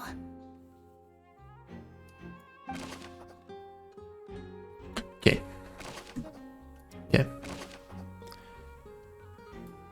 Okay. Actually, can I press this button? Yes. Why would it be hit? We all heard that the performance would not have been well, there was no chance Paimon could have seen that the box, and that's why only the two of them can perform this trick.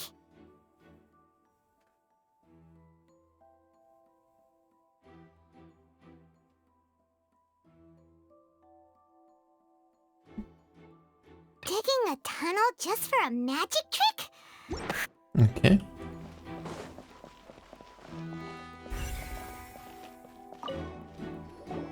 The floor is wet. Please be careful not to slip.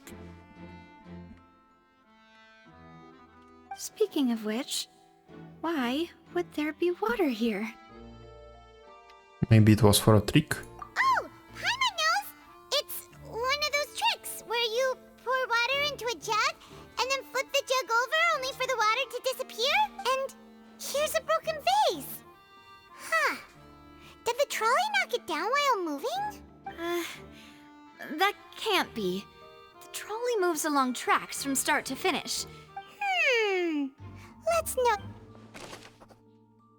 There are many pieces of a broken flower vase.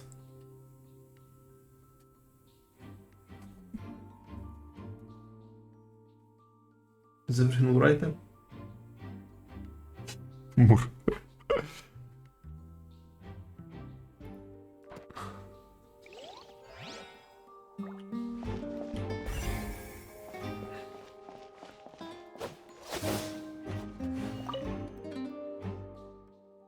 This should be the control device for the trolley. It seems to be able to operate automatically. No, it doesn't seem like that to me, but okay. Ladder. Ladder is required in order to return to the magic box above. It is misaligned in my opinion. Ah, I see the box. Okay, no, it makes sense.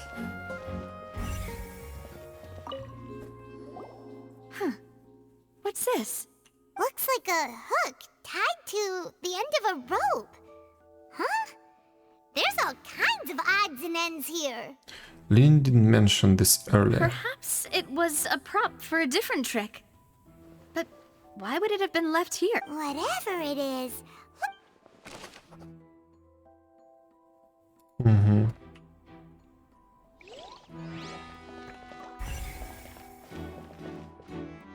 Clothing. Oh, these are the clothes that the lady chosen from the audience was wearing, right? No. She was wearing something white. Her clothes are here, but she's nowhere to be found. Linny didn't mention the guest having a wardrobe change. Right. And do you really need to do that if you're kidnapping them? I thought she was wearing something white. Okay. Ugh, this is so confusing. Paimon doesn't want to be a detective anymore. The glasses changed.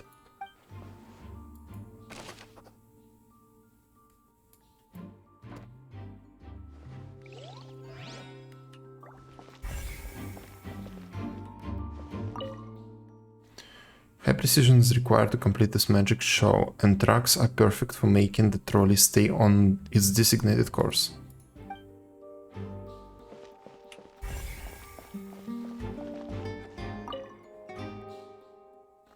All kinds of props and costumes are haphazardly stuffed inside.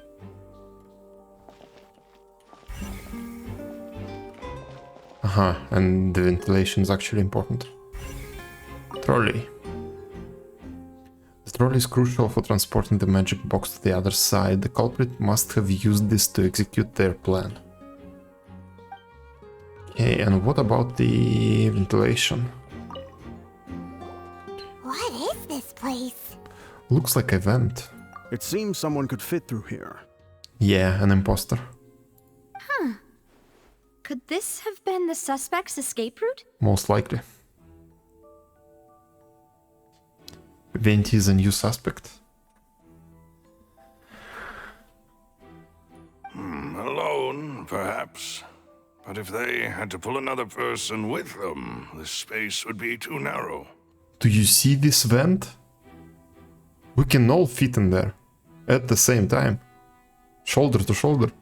But there are no other ways in or out of here. Other than those that go through the magic box. And Linny and Lynette were in the two magic boxes. Maybe they used one of those bottomless bags. Oh, you're right! Let Paimon write that down. Put the missing girl in there and just go through that vent.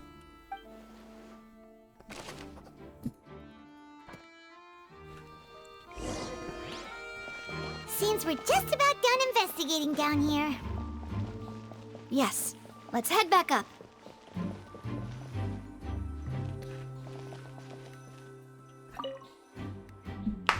I think there is going to be a dialogue here right now. And after that I'm going to get some water. We've ascertained the state of the crime scene. Let's find a place to sort out our findings once Malus returns. It seems to me that there are several things that don't add up here. Apologies for the wait, demoiselle. So, what did the guards say? Did the criminal escape through the vent? They believe the odds of that are very low, since the vent leads to the Opera House's basement. The guards have checked the area carefully. No one left through the basement during the performance or after the incident, and no one was found hiding there. So wait, this tunnel was dug up specifically for the trick. Paimon mentioned it. The tunnel was dug up specifically for the trick. So the ventilation was also created specifically for the trick. And the ventilation leads to the basement. What the fuck? What kind of a vent leads to the basement?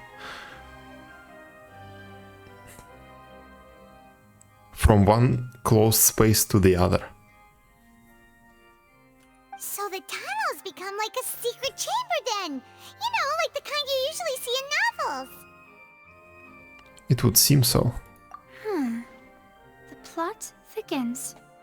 Halsey's disappearance and Cowell's death are both quite inexplicable. Yes.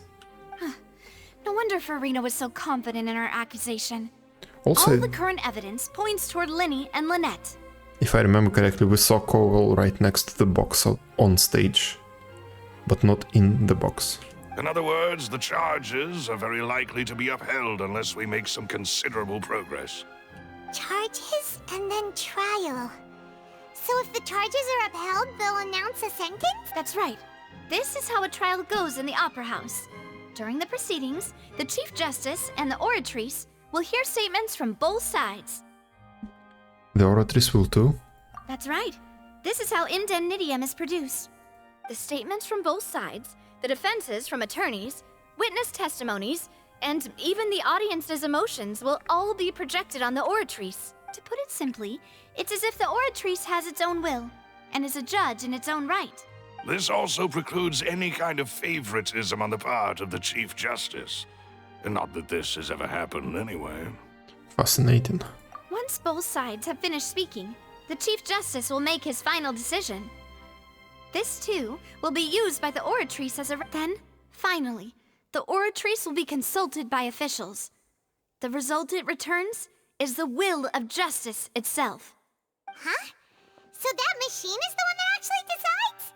Paimon thought Neverlet called the shots. In practice, there is very little difference. Both have always come to the same judgment, which is why people have great faith in the Chief Justice. Oh, that's about to change.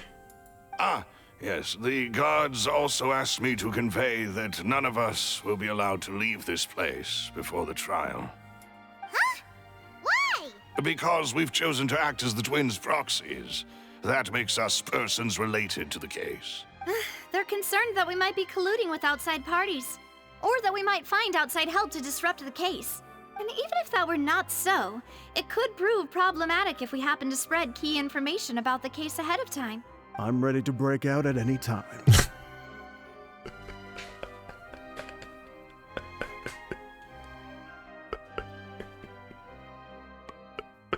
Okay. For some reason that was funny. Paimon thinks they have a point. That said, are they providing food? You are the food, Paimon, we all know that. Of course. I just hope you don't mind the lack of options. I'm afraid that catering to all tastes is not in the cards, nor is any guarantee of balanced nutrition. Yeah, now's not the time to be picky. Oh, Paimon is not going to like that. In that case, let's just sort out our findings together here. Pity. I was hoping to take you to try some of Fontaine's famous desserts, too. Sometime later. I mean, what better way to properly think through our findings than over some tea and sweets? Huh. Breaking out suddenly doesn't seem like such a bad idea after all. Paimon? Just kidding, just kidding. Paimon will still do her best, even if there are no snacks. Hmm? What do you mean, no snacks?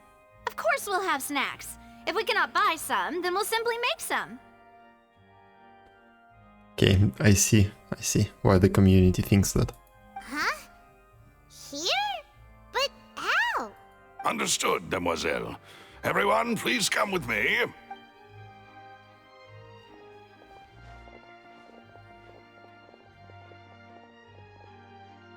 Wait, you're carrying a portable stove with you? Yes, I must be prepared to meet the Demoiselle's baking needs whenever the fancy strikes her. I have eggs, sugar, and almonds at the ready. Eggs, sugar, and almonds. Good work, you two. Then I'll get to it. Please sit tight for a moment. You'll get to taste my awesome snacks soon enough. These three are quite the interesting group. They are indeed.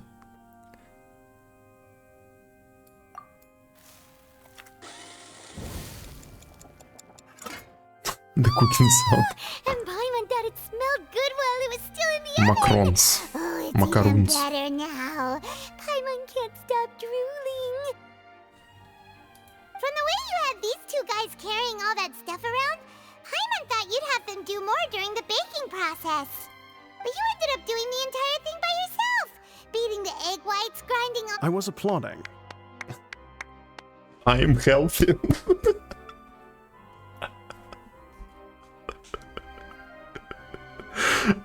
I think that behind those glasses are just completely empty eyes, like blank. Just whites, nothing else. What's with the eyebrows? What the fuck? Why are they twitching? And I was giving encouraging smiles. Yeah, thoughts and prayers. Paimon was just thinking, aren't you worried about getting your fancy dress dirty, beating egg whites and baking like this? Well, I don't think it's carved in stone anywhere that fancy ladies can only read books, sip tea, ride horses, and play the piano. I just really enjoy making snacks. Don't underestimate beating egg whites, by the way. It's a real arm workout. You also need to beat them to just the right consistency, or your macarons will crack. Macarons, okay. Anyway, give these a try, fresh out of the oven. There's 3 for each of us. Only 3? Well, eating too many sweet treats might send all that sugar to your head. You wouldn't be able to think clearly about the case on a sugar rush, would you? Tea is ready to be served as well. This is Demoiselle's favorite, strong black tea with a floral fragrance that clears the mind and lifts the spirit. It doesn't look black to me. It looks pinkish. Is it the same on every monitor I have here? It's pink. But okay. Why don't you take a break as well, guys? No need for concern. I'm merely doing as I should.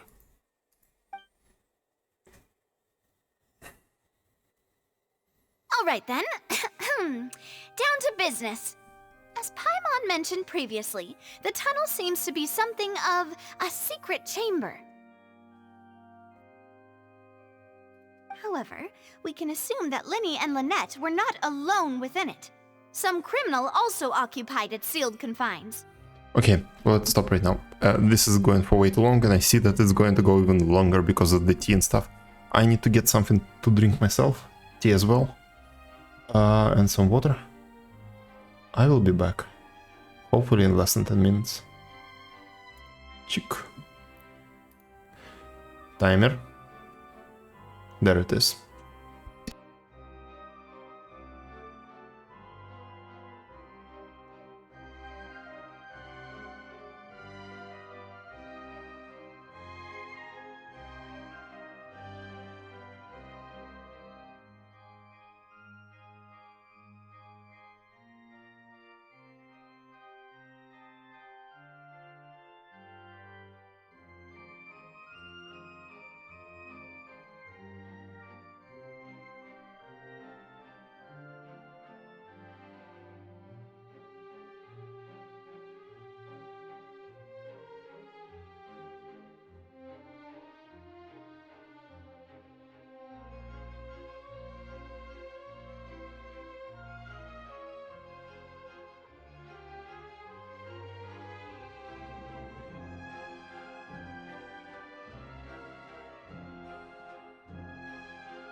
Okay, I'm glad to see that this counter still works. Okay.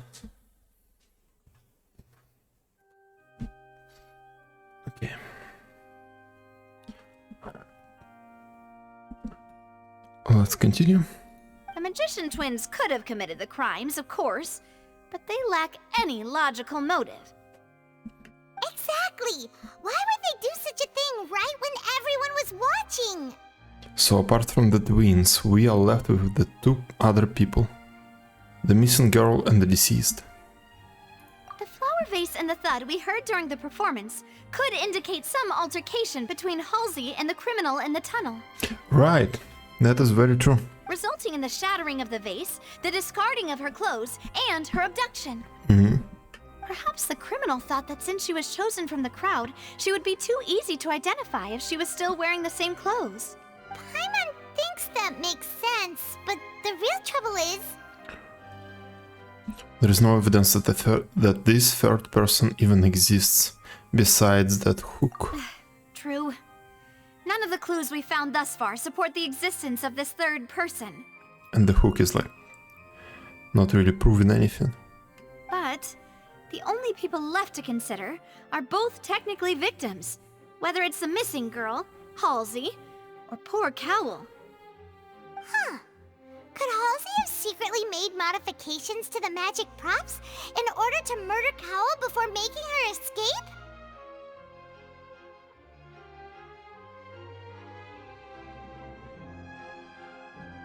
But she had no way of knowing how the magic trick worked. That's right. And even if she had tampered with the setup, she would need to understand the entire trick to pull it off. Nor does she have any motive. The guard said that she has never had any dealings with the magic troop's members. Were we not thorough enough in our search?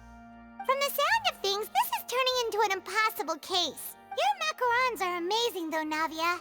They smell great! They're nice and crisp and super sweet! Don't get sidetracked. They are my specialty after all. And I see you've already had 5 of them. 3 from her plate. Aha, and 2 are missing on the right, and I had 1, okay. What? 5? Oh, that can't be right. Paimon only counted 3, honest!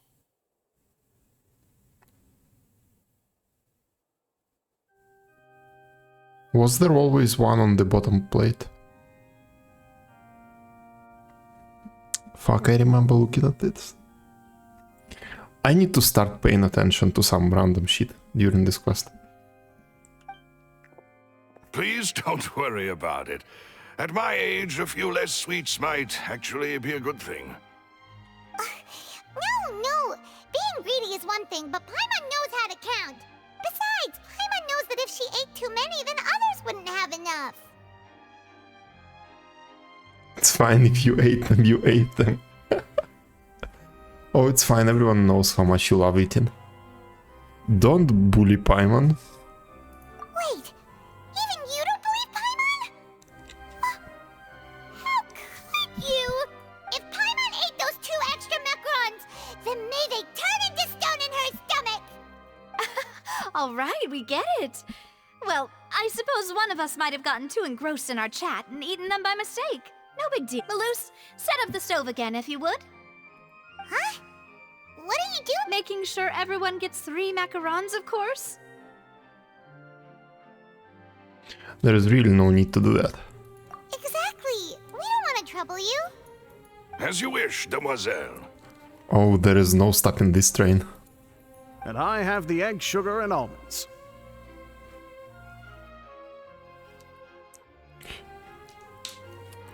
I think that's all he has, like that. Like his brain is made of this. Well, this really is your hobby, huh?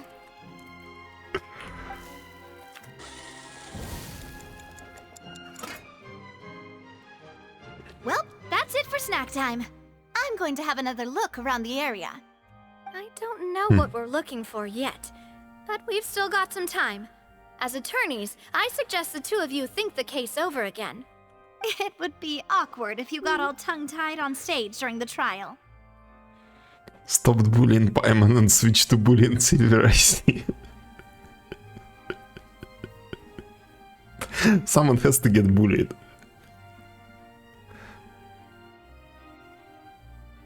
And his eyebrows.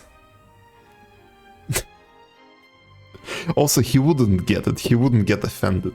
Alright, thanks for your help, and for the snacks. It was nothing. A small task for the Spina di Rosula. Silver, Malus, it's time to go. I'll be back if I find anything new. Probability of a third person being involved. Neither Cowell nor Halsey. No, wait, how did they pronounce her name? Halsey? Okay, nor the missing girl had a motive.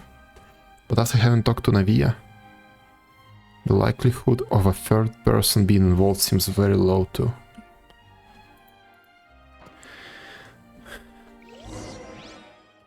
Alright, it's time to put our heads together.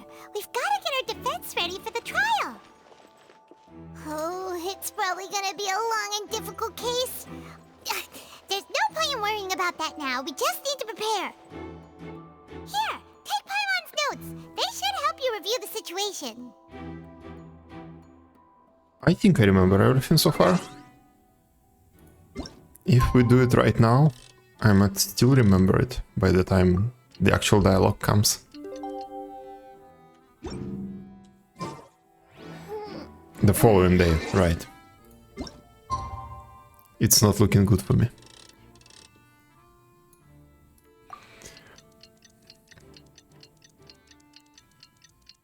I might be bullying Silver because I see myself in him.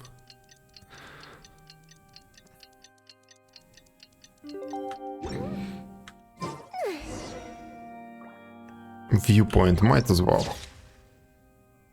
Beautiful. There it is. Fireworks are for now, but friends are forever.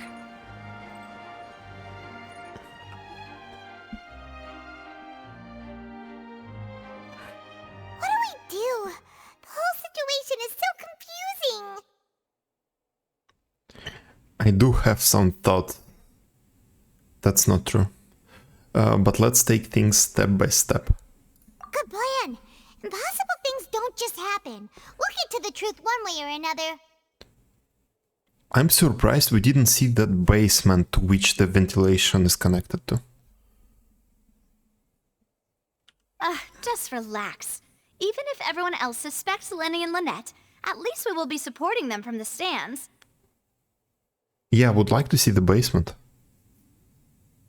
Besides, I doubt Farina understands any more about what happened than we do. Oh yes, that's the yeah. There are so many characters with room temperature IQ. Thanks, Navia. Well, we'll be going then. Best of luck to you. Oh,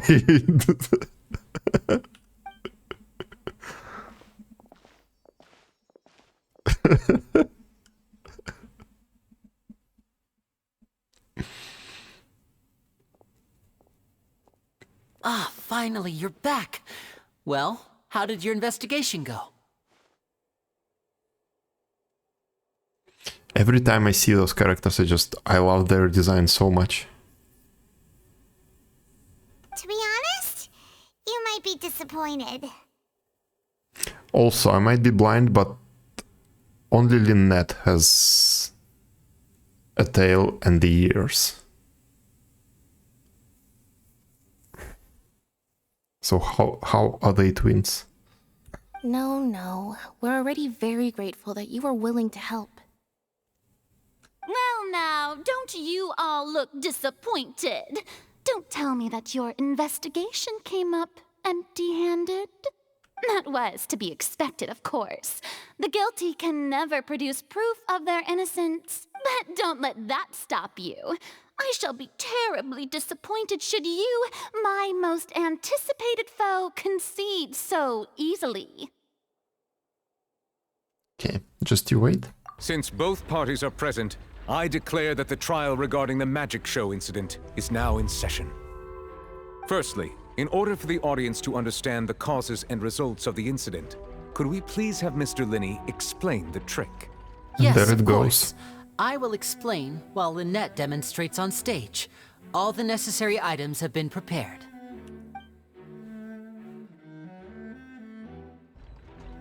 Thank you, Mr. Linney. In that case, I take your statement to be that you ran to and remained hidden within the magic box in the audience stands once the trick began, and thus could not have committed the crime. Is this correct? Yes, that's correct, Your Honor. In that case, I call upon the prosecution. Lady Farina, do you wish to refute his statement in any way? I have such PTSD from Neverwinter. I remember failing miserably during the trial there, that I didn't like it at all. I don't remember the details, I just remember that I hated it. And it still haunts me. Why, of course I do. Allow me to take the first shot and break this case wide open. Mr. Linney is clearly lying. And that's from some other game, yeah, I don't remember that game. I don't know that game actually. There is no way you could have been in the box the whole time if you were to abduct Halsey and murder Cowell. In fact, I'd say you were hardly in that tunnel at all. Then where was he? That is simply your hypothesis based on the presumption that I'm guilty. Oh, is that so? Ooh, that was a And nice if effect. I may ask, what did you hear while you were inside your box? The roaring countdown of the crowd, of course. That's how I kept track of the time and built anticipation for the finale. That's an in-game cutscene, it's not a pre-render or something. These transitions are good. And you didn't hear anything else at all? Nothing that might leave an impression of any kind? No, nothing. What about the thud? I see. But when the count reached 30 seconds 30 or so, seconds. there was a thud. One so loud that I believe practically everyone heard it. Huh? He didn't hear it.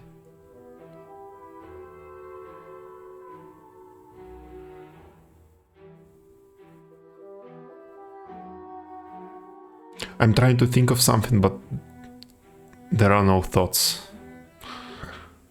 Okay. Hey, hang on.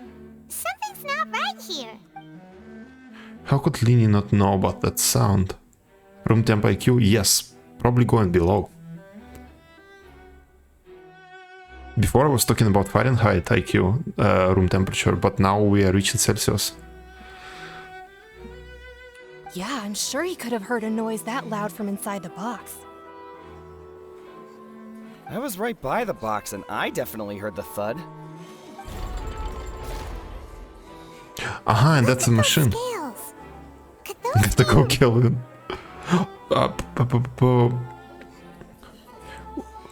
What's the scale in there? Because I don't remember for Kelvin. What would be room temperature in Kelvin? Like 21 Celsius.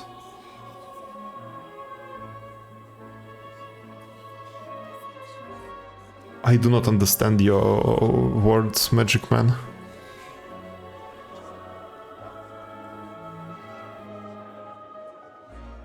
Ah, I see. Celsius plus. Okay, so I gotta go higher. Okay.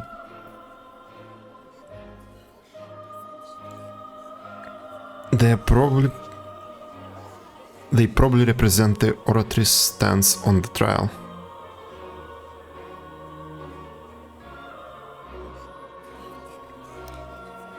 You have to be more consistent in what you write. Like, whatever temperature is in Celsius, minus add 273. That would be Kelvin. Okay.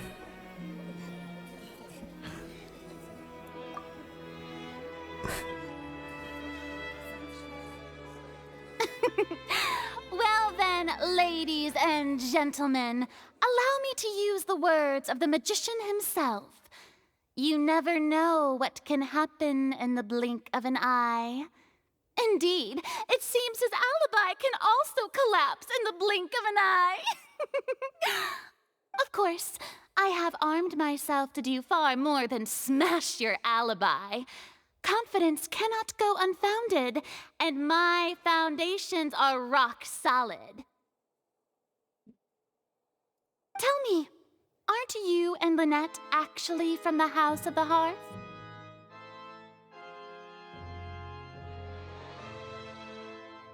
Okay, that's supposed to mean something. The House of the Hearth?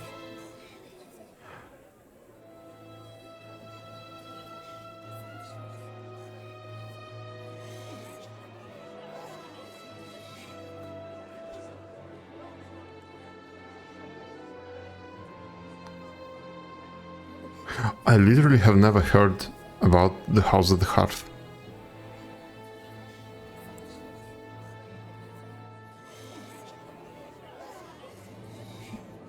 I don't even know when I could have missed it. Where was I supposed to hear about it?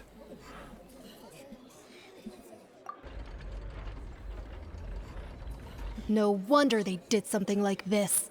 So the serial disappearances were the Fatui's doing. Now it all makes sense. I've got a feeling that what happened on stage probably wasn't just an accident. Child story quest, random sources here and there. Okay, so me not doing child story quest is really problematic. Oh, it's making the decision. That's irrelevant. Our identities have nothing to do with what happened. Indeed. Then perhaps you could tell us everything that happened during that 1 minute. Your first priority is to prove yourself innocent after all. I'm sure there is little that needs to be kept secret now. Unless your script already has holes in it. The Outlander is speechless. My, oh my, don't they look flabbergasted? Now comes the infighting and discord, I suppose. This was almost too easy. To be fair, the Fatui means nothing here, it's just like prejudice. I like this effect. I like what they are doing with the cutscenes. House of the Hearth, the orphanage in Snezhnaya, the source of all Fatui manpower. Aha, okay, good to know. Good thing I made all those preparations. Seems the all-nighter I pulled last night is really paying off. Hey, Linny! Why didn't you tell us this before? That's irrelevant, like completely irrelevant. That's just appealing to emotion. Order! Order! Mr. Linney, allow me to re-establish the facts. Lady Farina has raised 2 points. First, when the thud was heard in the Opera House, you were neither in the box nor the tunnel. Second, you and Ms. Lynette are both members of the House of the Hearth.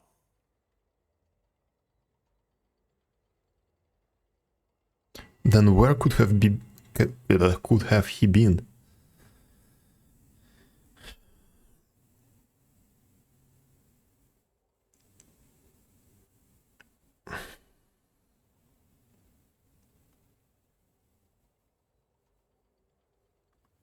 Okay. Are these claims true?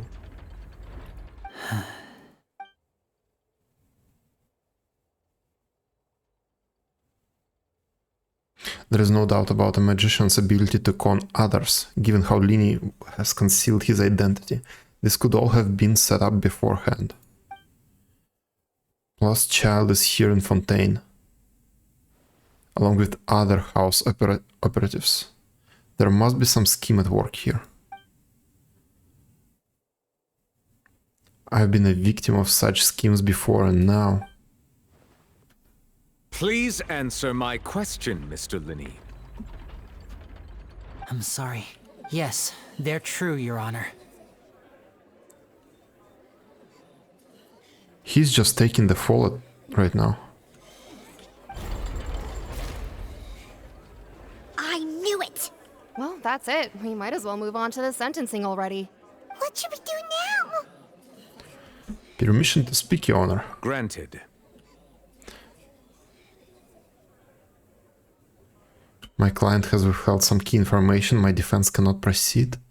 Would that even work? In that case, what is your request? I request a brief adjournment. There are things that must be discussed. Is that really necessary? The defendant deceived their own attorneys. What is there left to discuss? Order! Order! Your request is reasonable, and we shall adjourn. This trial will reconvene in 1 hour. So you would stick to Mr. Linney's defense even after knowing what you do now? You certainly have more professionalism than I thought. In that case, my dear audience, let's allow the joy of victory to steep for a little while longer. What a little brat.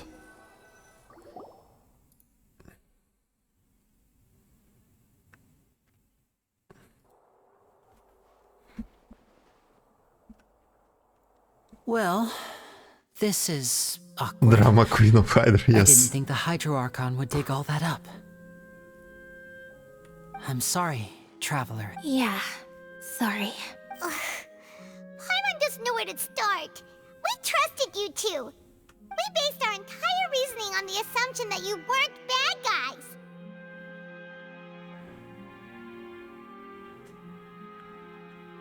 That's just prejudice. Come on. Not to set the wrong tone or anything, but Paimon's really mad! I'm very sorry. I know you're angry, and reasonably so, but please, let me explain. I know you've clashed with the Vitui several times before. I wouldn't be surprised if just hearing the word is enough to make you upset. But our organization is very, very large, and the Harbingers have very different personalities and goals. Right now, we want to save people. As many as we can. That's right. I'm sure we're on the same page when it comes to this nation and the disaster that its people might face. I knew if it weren't for our respective identities, we could become good friends.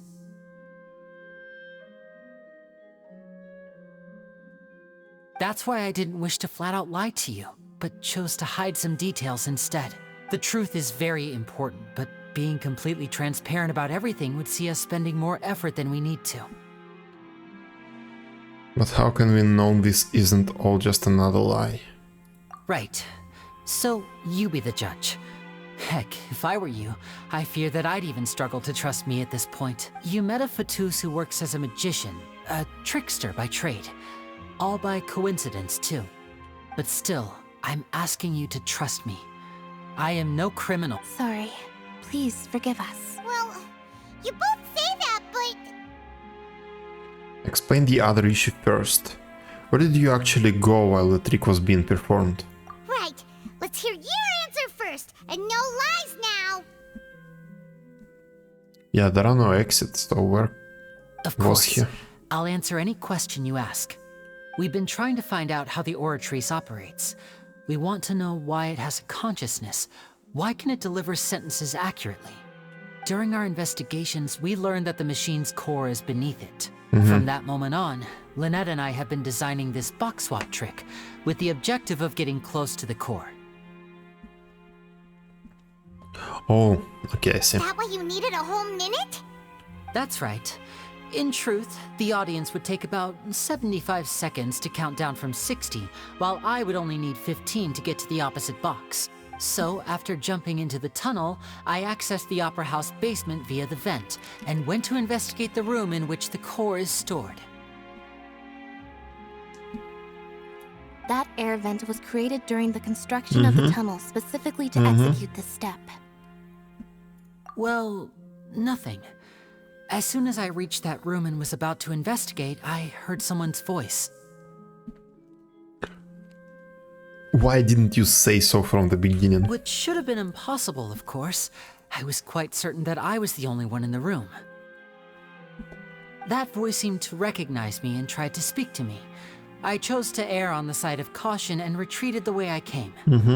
On the way back, I saw the broken vase and the clothes on the ground, but the countdown was almost finished, so there wasn't time to give it any thought. After that, the homicide occurred just as you saw. Well, that explains why you didn't hear the thud. But why do you want to understand how the Oratrice operates? Because of that prophecy I told you about, of course. We must know all we can about this nation's secrets in order to deal with that prophesized crisis. That's the only way we can save everyone. So, there you have it. The whole truth. I swear, I didn't hide anything from you this time. It was never my wish to proceed under this cloud of mistrust, but like I said earlier, you can be the judge. If you want to leave because you don't trust the Fatui, there's nothing I can do to stop you. Well, Traveler, you decide. Paimon will follow your lead however you choose. Look at the options. So hard to choose. I will defend you from these charges. I believe that judgment will be dispensed as it should. No, it won't be dispensed as it should, but okay. Okay, thank you. Thanks for giving us a chance. The current problem is that the scales are tipped pretty badly against you two. If we want to refute the Hydro Archon's accusations, we're gonna need a seriously watertight defense. Actually, we already had the key evidence we need. Huh? What? I'm with the Paimon here. The adjournment's almost over. Let's go back. Lenny claims that he headed to the chamber containing the Oratrice's core upon entering the tunnel and did not witness the crime taking place, and thus did not hear the thud. The voice in the Oratrice's core chamber. Lenny claims to have heard a mysterious voice.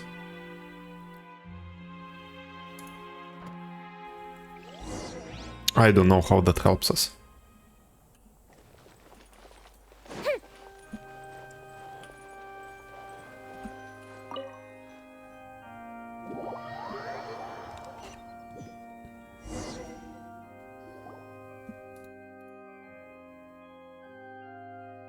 Both parties have returned to their positions. Let us continue the trial. When last we left off, Mr. Linney acknowledged the new evidence presented by Lady Farina as fact. Therefore, Lady Farina may continue stating her reconstruction of the events. Ugh, that took long enough. Now then, if everyone would lend me their attention, at this stage, let's revisit that scene from Linney's perspective. Based on the opposition's account of events, you can identify loopholes in their statement. Alright. Use evidence and clues obtained during the investigation to refute any erroneous assertions of fact and replace them with new inferences. Use your refutations to convince the audience and obtain more support from the people. The Oratrice will display such shifts clearly. When you find and refute all incorrect content, you can complete the cycle of refutation and unveil the truth.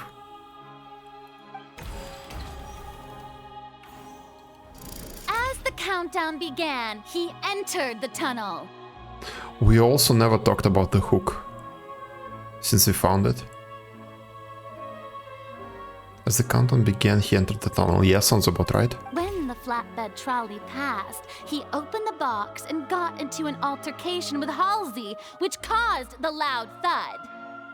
He did not realize that the sound could be heard by everyone in the opera house, which is why he claimed earlier that he could not hear the sound. Finally, he used the vase to knock her out, before making her change clothes to prevent others from recognizing her. Okay, so it's not a vase, it's vase. Okay. At this time, Cowell arrived in the tunnel, having heard that strange noise, and caught Linney red-handed. He was on stage at that point. So Linney proceeded to knock him out too. Afterward, Lenny passed the unconscious Halsey to his accomplice through the magic box in the audience stands, before operating the devices such that Cowell's death would be ruled an accident. And there you have it.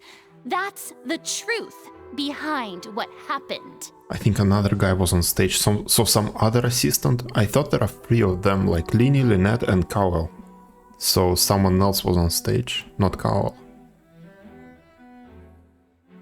Okay, let's see. And there you have it. That's the truth behind what happened. First of all... Does the defendant's side have any objections to Lady Farina's description of the events? I think troop is bigger. Yeah, they... Okay. It's just, they never showed us anyone else and the guy was wearing a mask. But okay, I don't remember. Does the defendant's side have any objections? Yeah. The key to refuting Lady Farina is the order of events. What Lenny experienced and what he saw.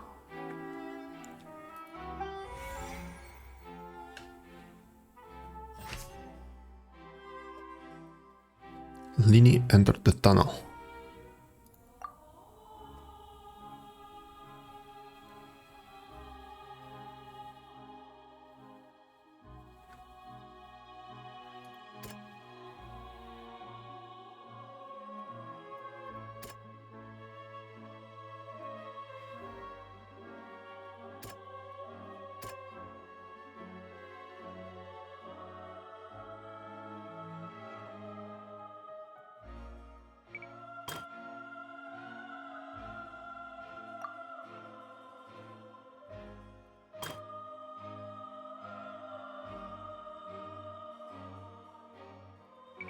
Can I make mistakes?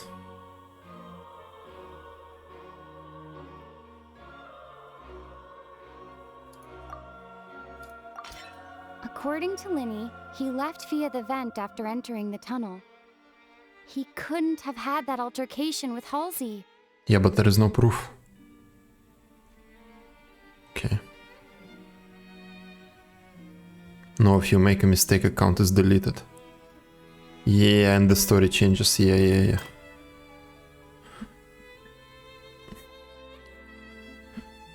Lee knocked Halsey out using the vase and removed her clothes. Was Lee really in the tunnel at the time? The voice. Lenny went to the room that contains the Oratrice's core. This is the actual truth. But that's just his account, it's not evidence. Lenny returned to the tunnel. And all Lenny saw was the dress. Lenny did not take part in the underground altercation. He only witnessed traces of the aftermath. Wait. Attention! Ace Detective Paimon has something to say! When the countdown started, Lenny did indeed go into the tunnel. But he immediately used a vent to access the Opera House basement, which is where the underground core of the Oratrice is stored. Once he reached that area, he heard a voice in what should have been an empty room. Since he felt something was amiss, he returned immediately. The crime scene had already developed by the time he reached the tunnel again. And in order to complete the magic trick, he did not remain there for any length of time. Finally, he reached the surface, and that was when the accident happened from his point of view. Therefore... Okay.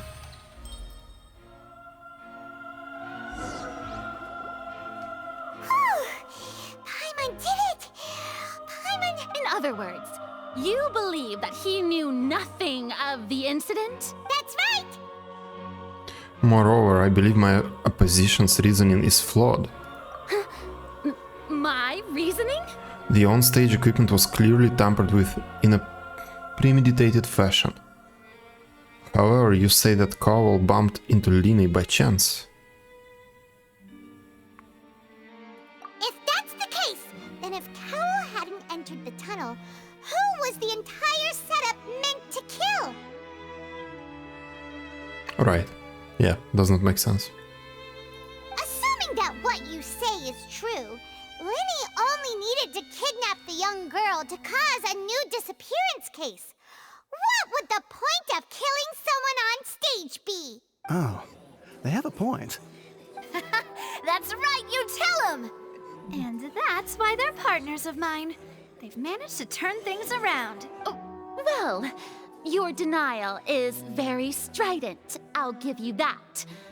But what proof do you have to back your claims? Torchwood from 0 to the next. Another hour. Okay. Those are some efficient routes. Do you happen to remember how you refuted Linny's alibi initially?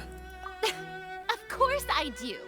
If he had been in the magic box the whole time, how could he have not heard that sound? Why do you ask? You're saying that he wasn't. Your claim has now become my weapon.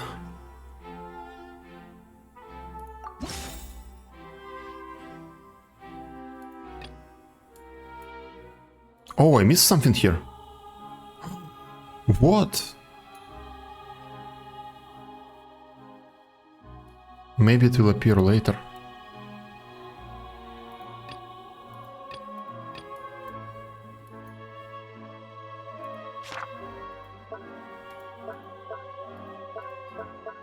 Why am I here?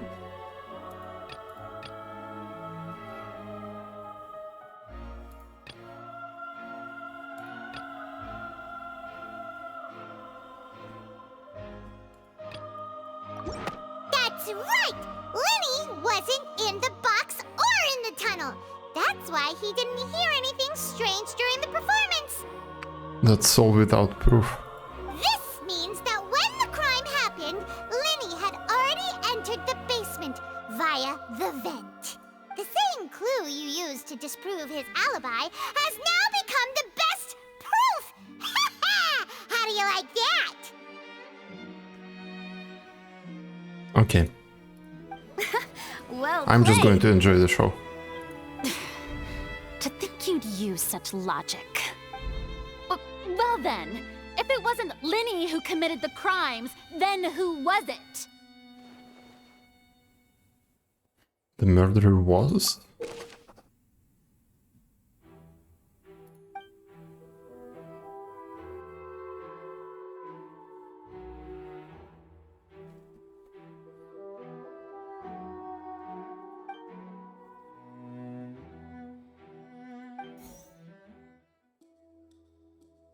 The guard's investigation report indicates that the fireworks released near the end of the show ignited and burned through the rope suspending the water tank. This caused the water tank to fall and kill Cowell in the box below, yes.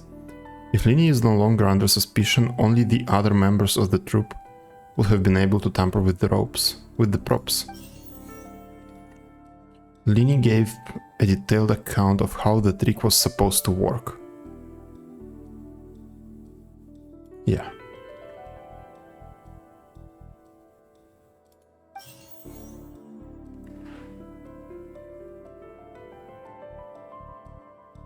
The clothes are found in the tunnel, yes.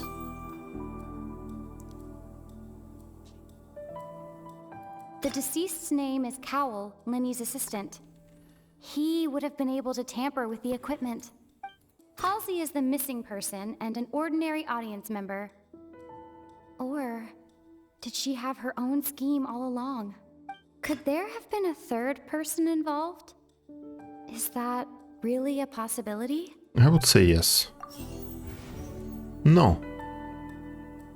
Then it's her. Halsey is the missing person and an... No. Cowell? Here?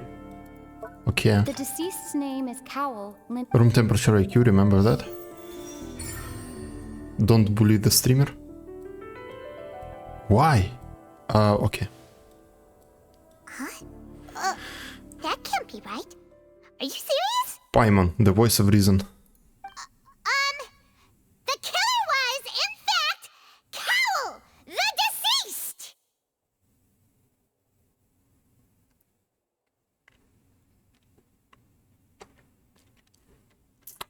That's an interesting way to kill yourself. Oh, is that so? How interesting! Let's hear your reasoning then. What I must do next is recreate the truth. What Cowell did, and how he went from would-be perpetrator to victim.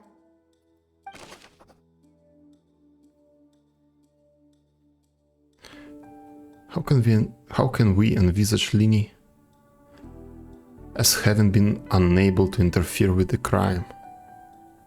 No one entered or left the opera house through its entrances. So, where would the criminal have wanted to take Halsey? The deceased's name is Cowell, Linny's assistant. He would have been able to tamper with... Okay. Halsey's clothing was in the tunnel. So, there must have been some fear that she would attract attention. The sound we heard may have come from a clash between the missing Halsey and the criminal. It would have been tough for both people to fit into that vent. They would likely have bumped into Linny as well. Linny was not I have in no the idea what tunnel I'm at doing. that moment, which gave our criminal ample time. I don't know, let's pick something It would random. have been tough for both people.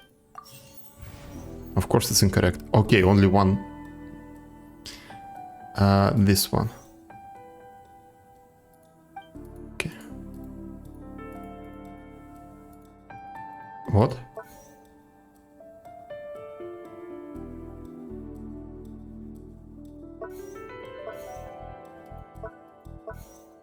What? Ah, I see. Okay. Okay. I missed the text at the top. Who is the prime suspect currently? The deceased's name is Cowell. Where did the missing Halsey go?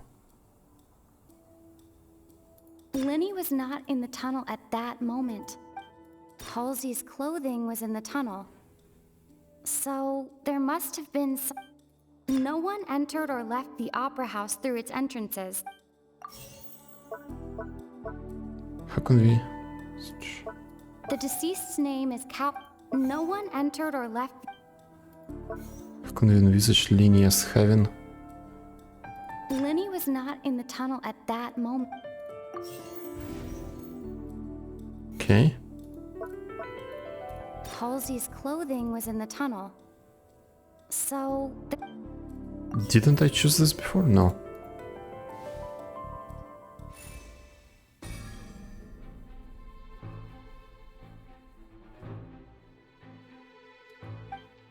Okay, so I guess the game decided it for me.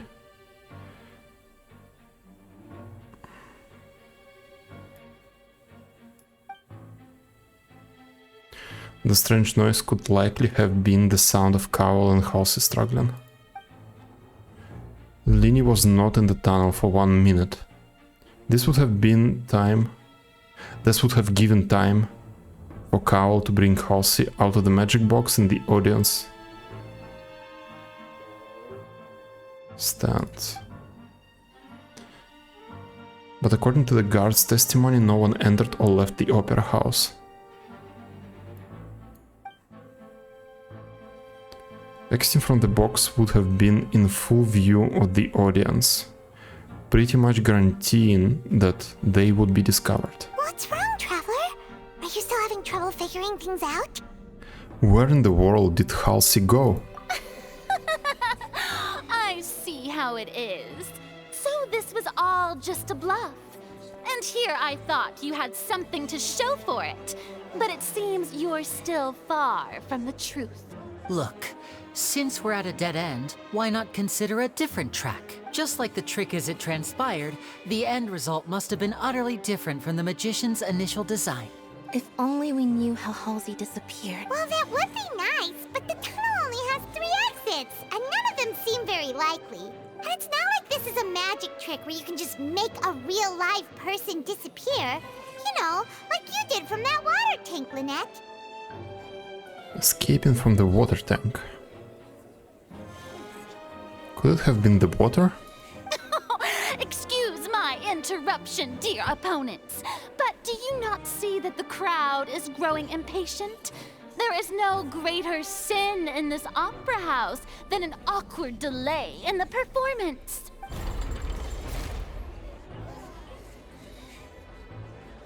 If the defense is unable to make further effective arguments, we will move on to the next stage of the trial. Hold on a second.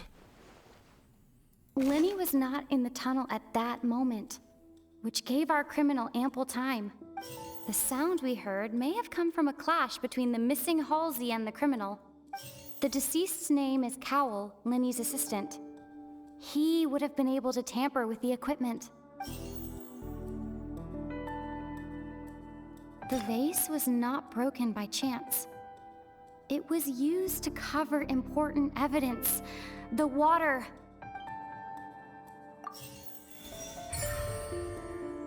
What? Oh, Paimon gets it! It all comes together if Halsey disappeared instead of being kidnapped. Lynette escaped from the water tank, vanishing gradually and leaving only clothes behind. Oh.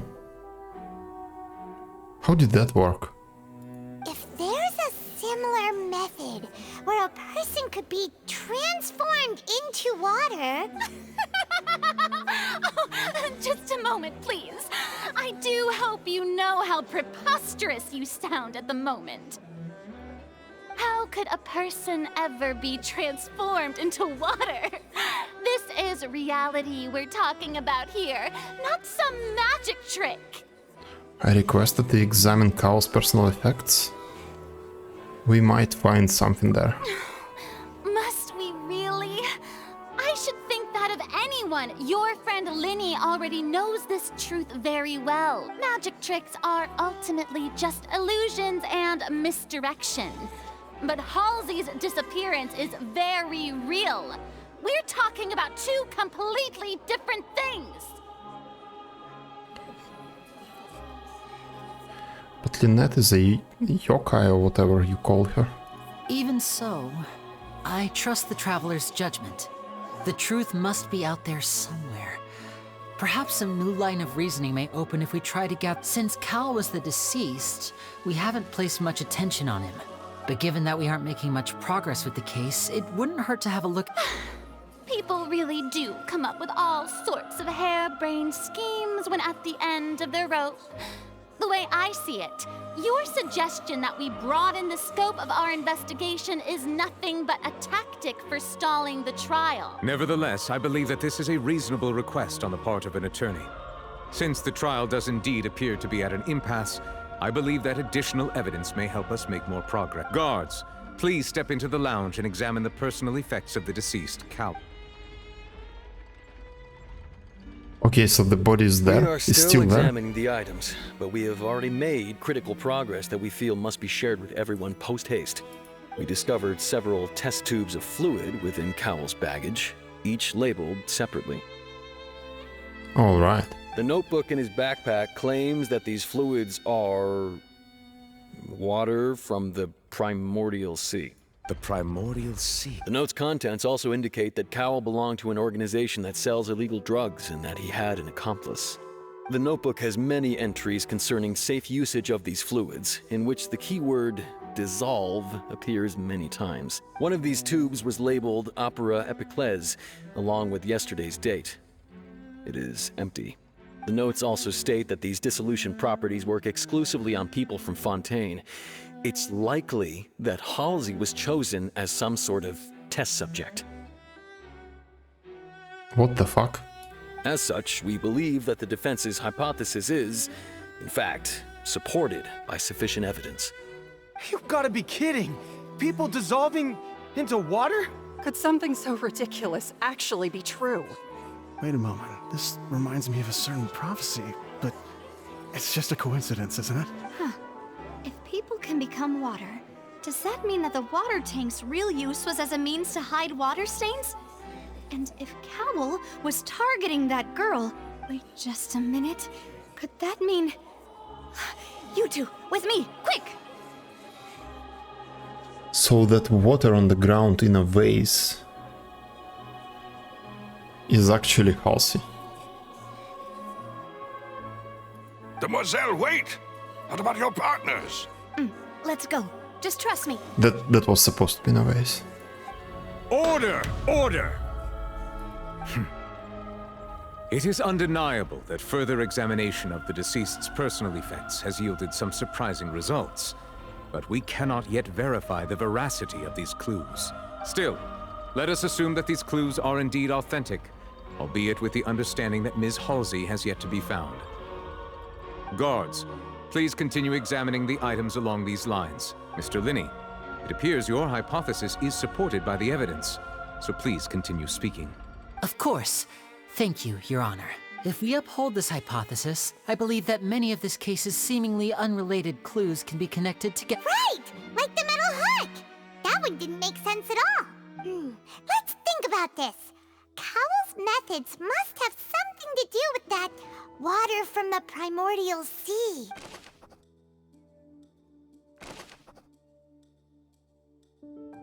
Prime suspect The again, deceased's Cowell. name is Cowell. What item did the culprit use to control the timing of the dissolution? The water I from the guess this. primordial sea should already have been prepped before Halsey entered the magic box. What item did the culprit use to dissolve Halsey? Okay, that was The water wrong. from the primordial sea should already have been Can I remove it? I can... What item did the culprit use to control the timing of the dissolution? Let's do the rope. that strung the water tank. What item did the culprit use to dissolve? And this is the tubes. Should already... What item did the culprit use to hide the mechanism behind the crime? Lynette was in the magic box on stage the entire time. Did she have something to do with this? To hide the mechanism. I remember there was something else within the inner layer of that box.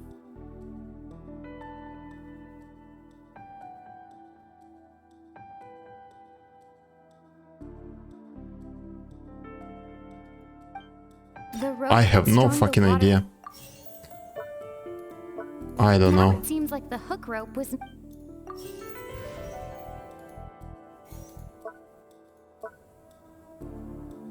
Lynette was in the magic box on stage the entire time. I remember there was something else within the... I don't know how that's related.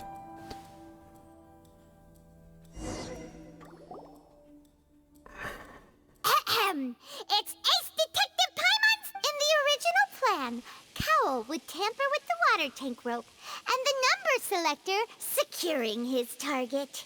When the magic box containing Halsey was lowered, the metal hook would retract gradually and pierce the balloon at the top of the box.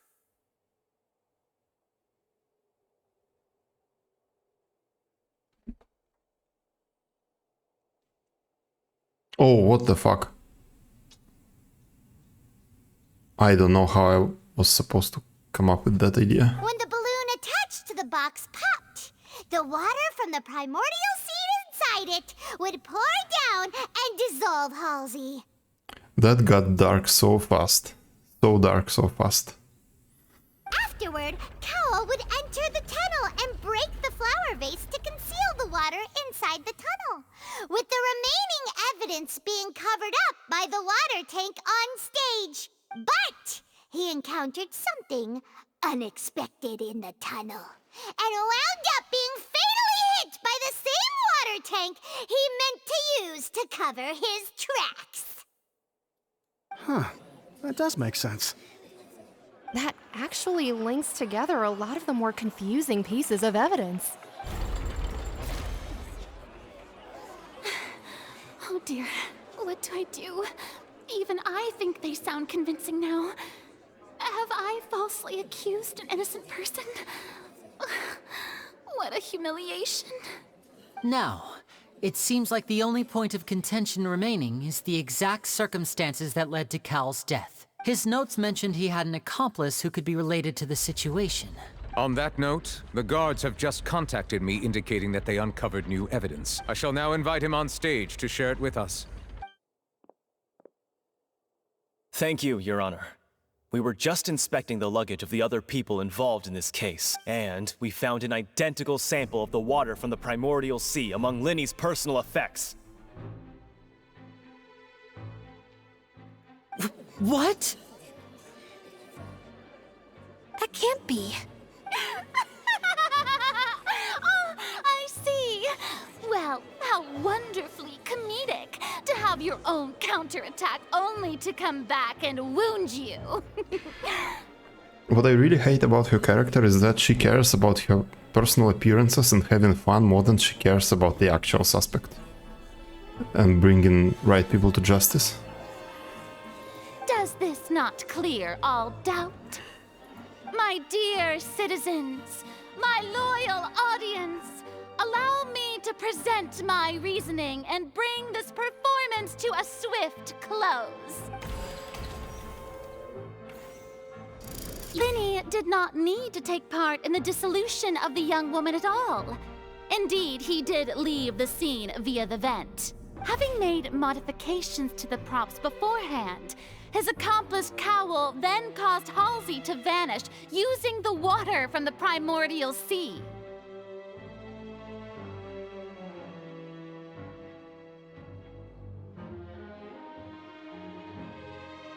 She still cares about justice though. She does, but not as much as she should.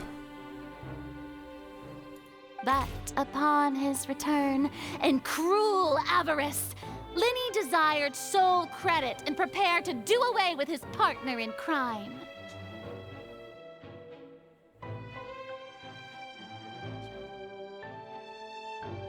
Ultimately, he knocked Cowl out, and the tool meant to cover the crime up also became a murder weapon.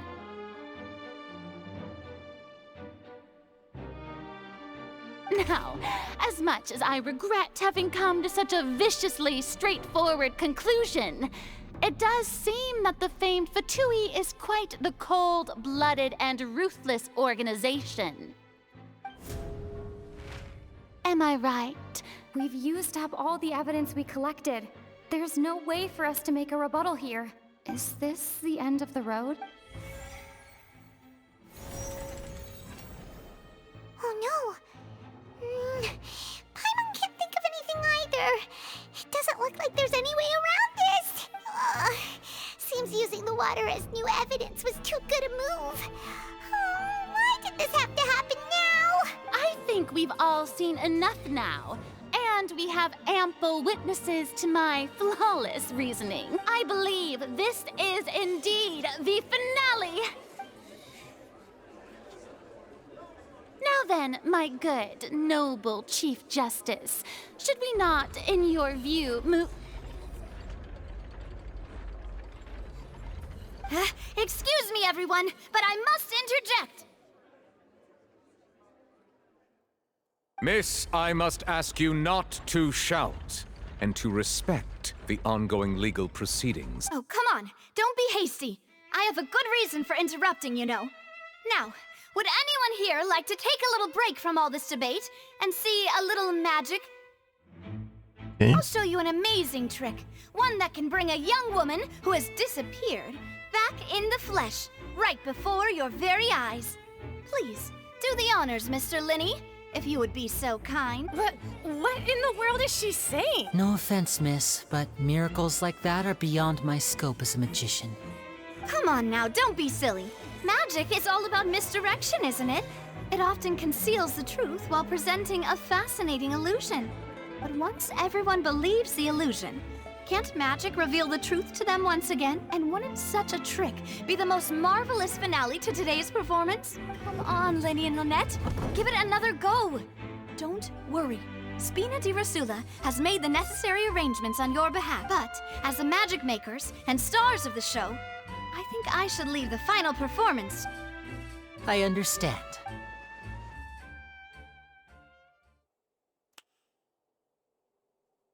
And voila!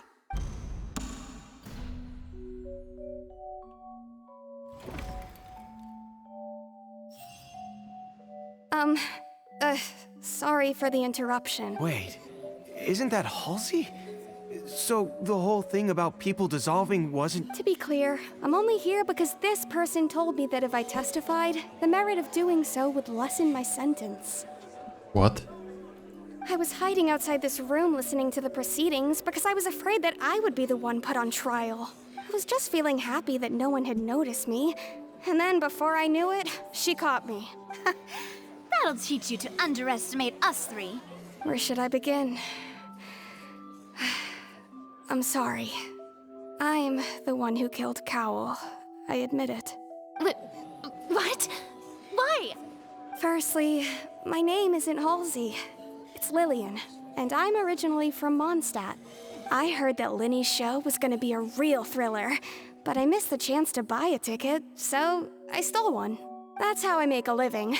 I steal stuff here and there. And I'd never been caught before. But I was noticed at the harbor a few days ago, and I barely got away. Linny was the one who caught me in the act. Hey! No wonder you look familiar! Liddy even mentioned that you were pretty skilled! Well, and I thought that would have been the end of it, but then the number selector chose me. He even mentioned the Fortress of Meripede. That's a prison, isn't it? So you can imagine how shocked I was. I thought he was onto me for sure. So I played along with the show while looking for an opening to flee, but then I got water poured on me for no reason, and then someone jumped into the tunnel to nab me. I wasn't going to take that lying down, so I knocked him out and stuffed him into the box. There was nowhere to run from there, though, so I had to change my clothes and hide in a box containing performance costumes. I slipped out after the first guard arrived at the scene and continued hiding inside the opera house. Can a person even hide in there? If they are a practiced hand at concealment, probably. But I swear, I didn't know that the water tank would fall down. Really, had I known that, I wouldn't have put him in the magic box. I may be a thief, but I'm no killer.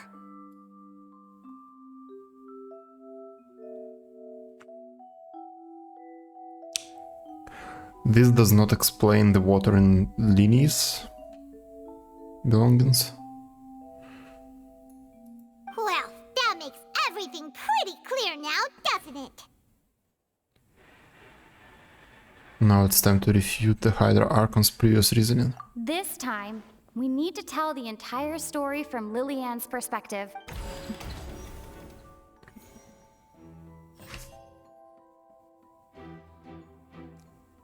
Linny entered the tunnel.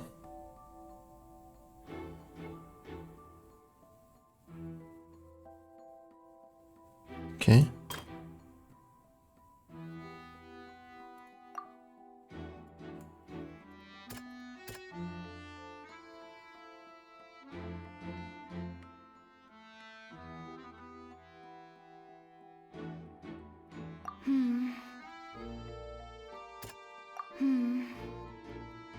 Then let's just press everything. The strange sound wasn't from a fight. It was Lillian's attempt to break out when she was frightened. Infighting between Linny and Cowl.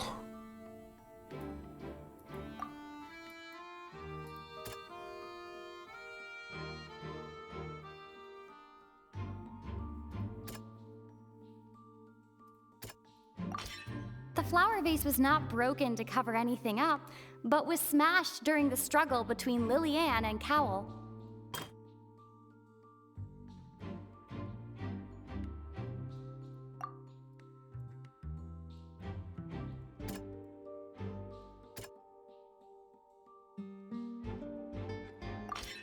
Lillian was afraid that she would be recognized if she left, so she changed clothes and hid, biding her time. Just what one might expect of an experienced thief. And it's Ace Detective Paimon time!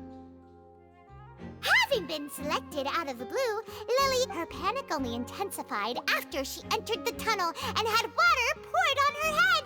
So she kicked the door open, producing the thud we all heard. Hearing the commotion, Cowl leapt into the tunnel, only to discover that Lillian had not dissolved. He did not know that Lillian was not from Fontaine, but was a thief who made her mistakenly believing that the water from the primordial sea needed time to take effect, he tried to force Lillian back into the box. The two broke the flower vase during the struggle, but Lillian came out on top, knocking Cowell out and putting him in the box. With no way of escaping, she changed her clothes and hid in the costume trunk until the performance ended.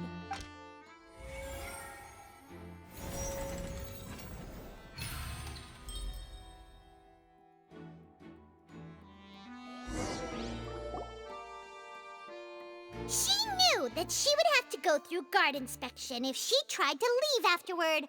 So, she has been trapped in the Opera House these last 2 days. That's some patience. She had already become desperately hungry by the time we were chatting over macarons. So, she swiped 2 of them right under our noses. Talk about a sneaky thief. That now makes sense. At this point, all the events that happened in the tunnel have now come to light. Ah, so that's the... Bravo! Now then, Lady Farina, do you wish to speak against the defense's statements? Please answer the question, Lady Farina. Also, if I may add, the trial has not yet ended. As such, I request that the prosecution not leave the room before the proceedings have concluded. What? Are you reading my mind now? Bullying the Archon. No, I have no further arguments. I admit defeat. But really, could you at least have left me with some dignity? Wow, look at that! She's like a deflated balloon now. If there are no objections, then as the Chief Justice of Fontaine, I shall once again repeat the full sequence of events. The actual perpetrator of the serial disappearances, Cowell, selected his next victim from the audience reservation list. With some modifications to the selector, he could ensure that the pre-selected young woman would be chosen. To cover up any evidence while committing the deed, Cowell thought of allowing the water tank to fall, which would conceal the water left behind after the young woman was dissolved. Chad Nivelet. Yes.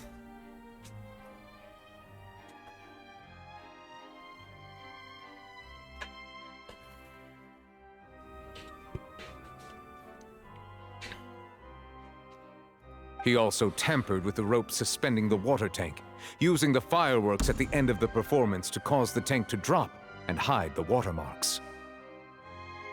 I should have known that. Like, I've seen the movies, I've read some books, like these criminal detective books and movies.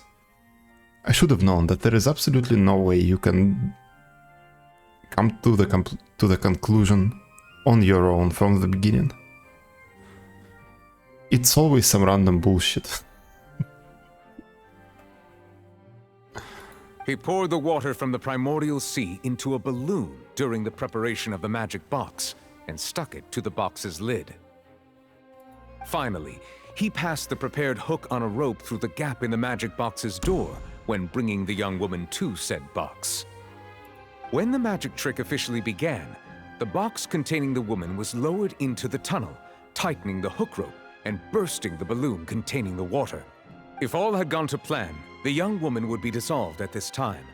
However, Lillian was not from Fontaine, and thus fled the box with a loud noise. Realizing that there was trouble, Cowell entered the tunnel and met Lillian. Thinking that the waters had not yet taken effect, However, his opponent was more capable than he thought, and he was overcome, knocked unconscious, and placed into the magic box, and thus became his own final victim. In under a minute. Chad Lillian. Lillian, according to her own statements, then changed clothes and hid until the performance ended, before hiding in other parts of the opera house. How quick you have to be. Imagine that. That's speedrunning. As for Linny, he was in the underground structures within the opera house, and was thus ignorant of these happenings. From this reconstruction of events, we can conclude that Linny, the accused, is in fact innocent. Hooray, Linny and Lynette! Amazing! While there is much in Linny and Lillian's conduct that should still be investigated separately, this case at least can be handed over to the Oratrice to make the final decision. And it just swaps around guilty.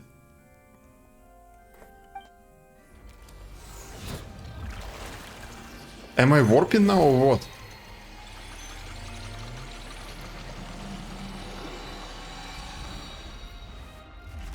Okay. The beginning looked like the warp from As such, Star Rail. Linny and Lynette are officially declared not guilty. It kinda did, yeah, the ticket that goes in the beginning. Great work, partners.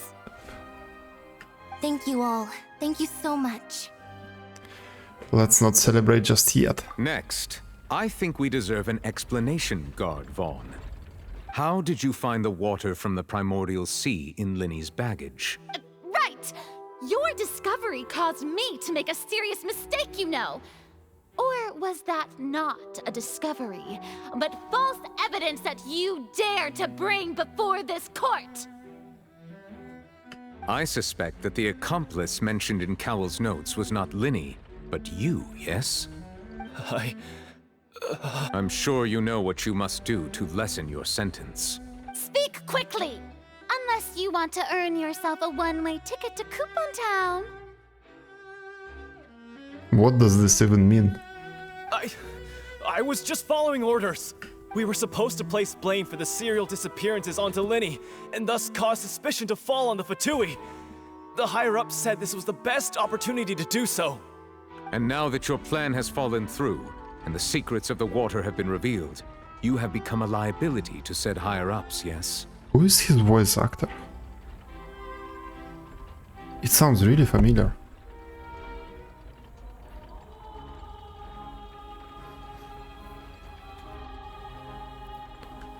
Therefore, you would be wise to tell everything you know and seek the protection of the guards.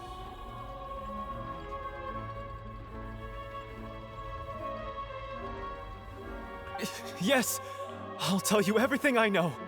Our boss discovered that the water can cause people to dissolve. It can also be made into a potion, which when extremely diluted, can cause people to experience unforgettable exhilaration.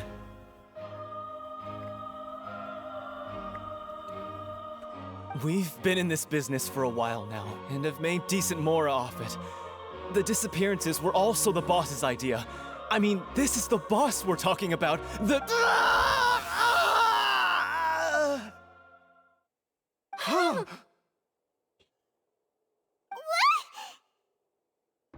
Turned into water.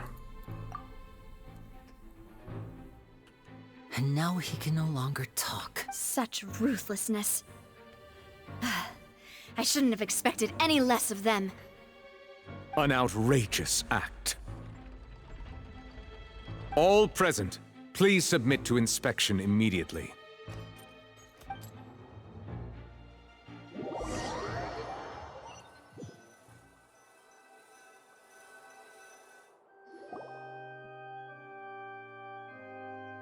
So, we're just going back now? The problem seems to have been solved for now. We are not needed here anymore. That's true. Traveler, Paimon, please wait. Linny. I know you may not want to speak to me right now. Maybe you don't even want to look at me. Why the drama? I don't Still, understand. Let me thank you again for defending me to the end, even after you learned that I'm a member of the Fatui. Ray Chase, the name doesn't tell me anything. Yeah, I need to know his other roles.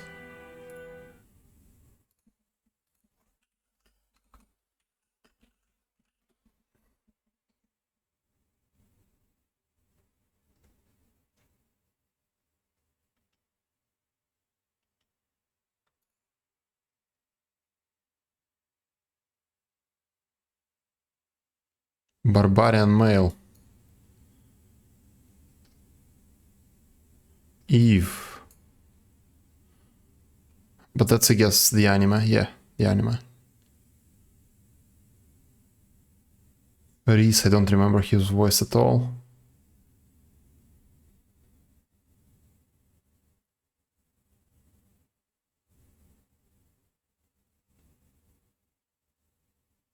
That I watched in Japanese. Alphen. Okay, yeah, I played this. I actually need to finish this game.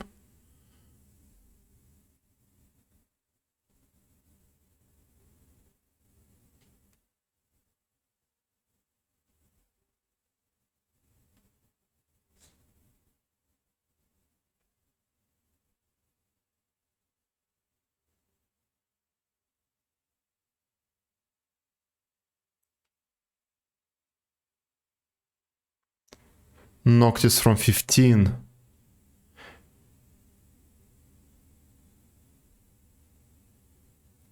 Luis from Deus Ex. I don't remember who Luis is. Sirdinathrius. I see. Yeah, okay, so I've heard him a lot.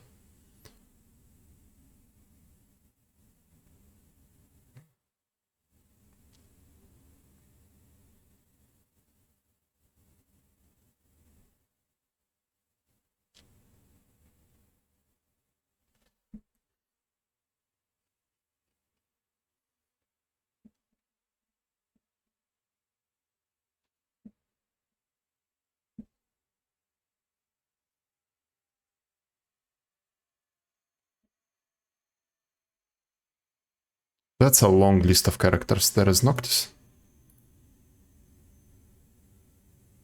Oh wait, that is Dissidia. Is it actually the original Noctis voice actor?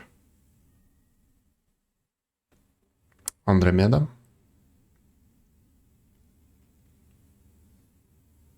Aha, Eve in the game too. Okay.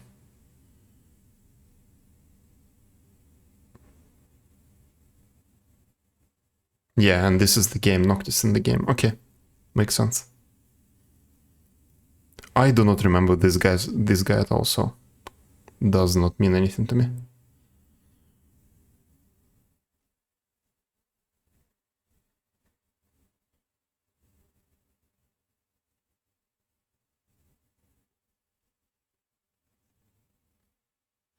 Okay. Okay.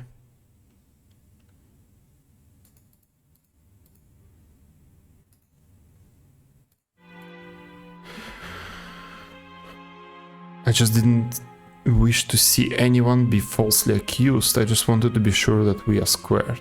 Falsely accused. Yes. But regardless, I'd like the opportunity to set things straight. I didn't approach you with any ulterior motives or ill intent. I've spoken to you as myself, just plain Linny this entire time. As for why I'm a Fatus, it's because the goals of the House of the Hearth align with those of an orphan like me. That's all. That was how Father, who you might know as the Knave, approached recruiting us back then too. The Knave? The one who controls the House of the Hearth? She's your father? That's right. And since we're here, She is your father. I was wondering, would you mind hearing a story? It's about my past. Back when our parents first died, Lynette and I were left wandering the streets. To survive, I took to surreptitiously observing an older street performer who did magic. It took me several days to figure out how he pulled off his amazing tricks. I took my sister through several streets until we found a crowded corner, and we began to perform magic tricks there. The Knave, also known as Arlecchina. Yep. Okay, got it. I want to know why she has the ears and the tail and he does not.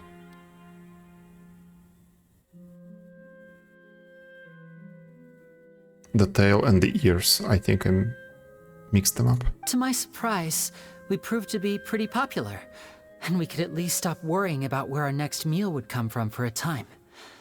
But I didn't want my sister to remain a street rat together with me forever.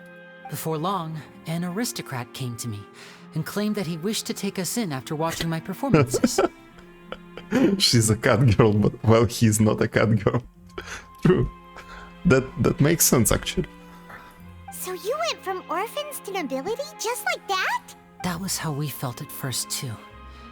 As if fate was on our side and we could say goodbye to those painful days. But I gradually discovered that while we were called foster children, he was really after my talent for magic tricks. He would constantly take me to all sorts of banquets to garner attention, which he would then use to expand his social circles.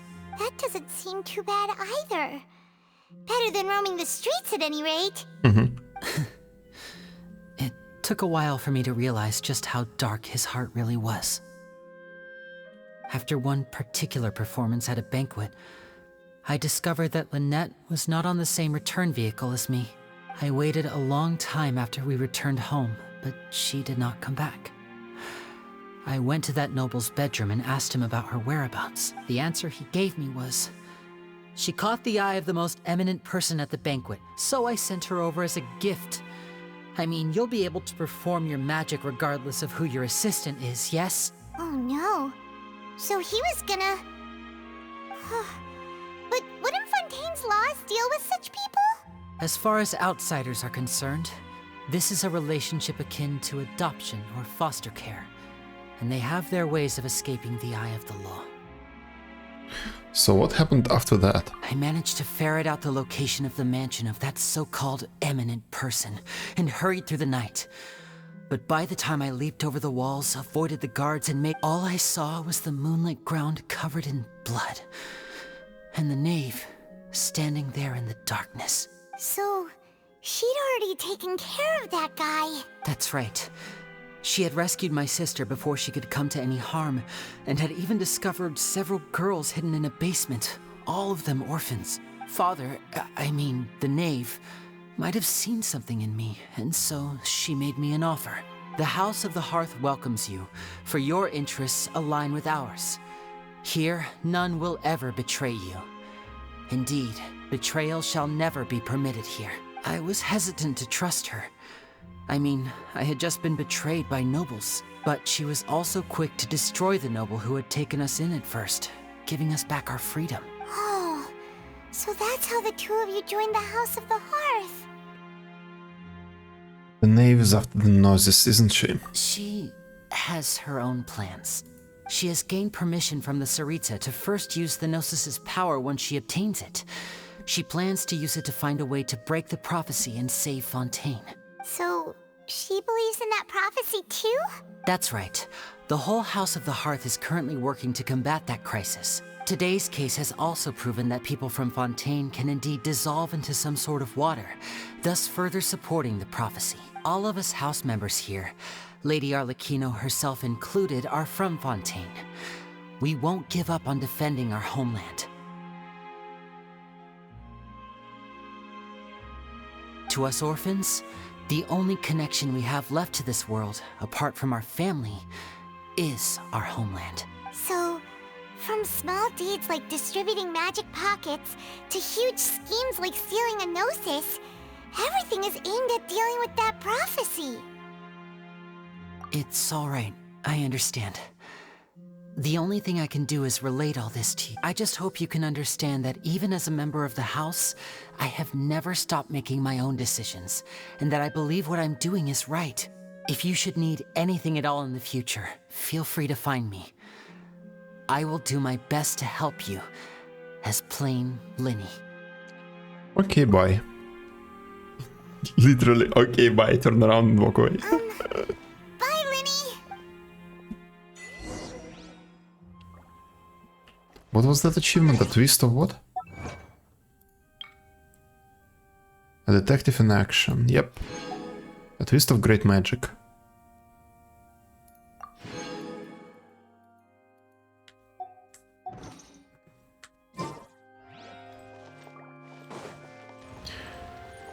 Okay, let's skedaddle.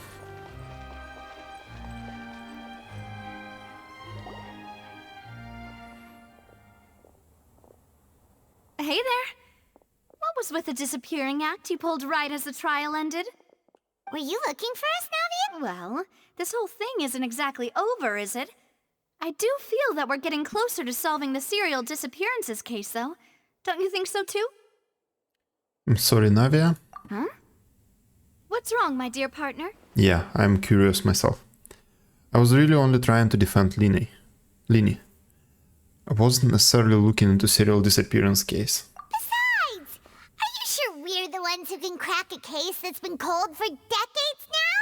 And given that there's new evidence from the trial, there should be a trail of breadcrumbs for the Hydro Archon's people to follow now, right?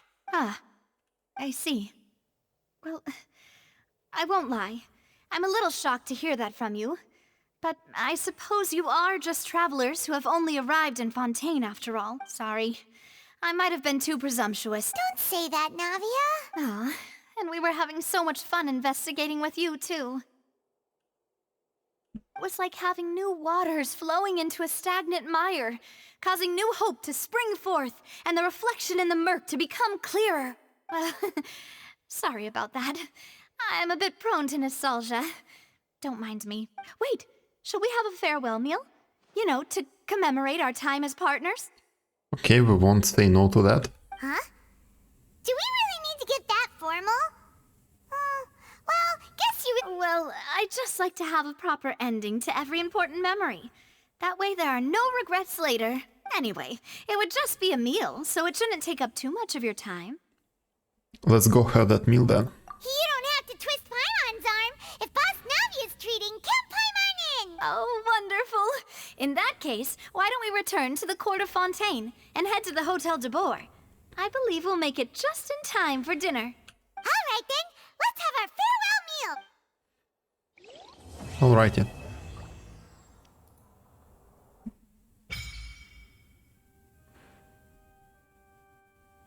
Offered. How was I supposed to read it that fast?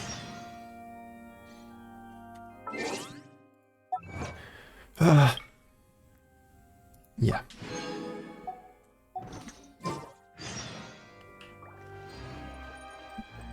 Like the faint moonlight of yesteryear, go to hotel.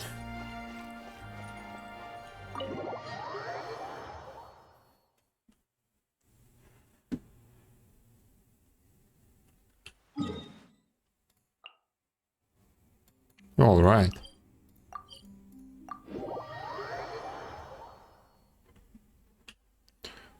Okay. Can I just jump off the roof?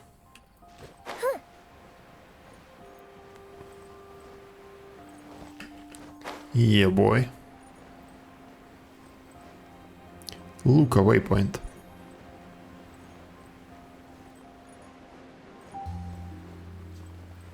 Oh, that's some new music.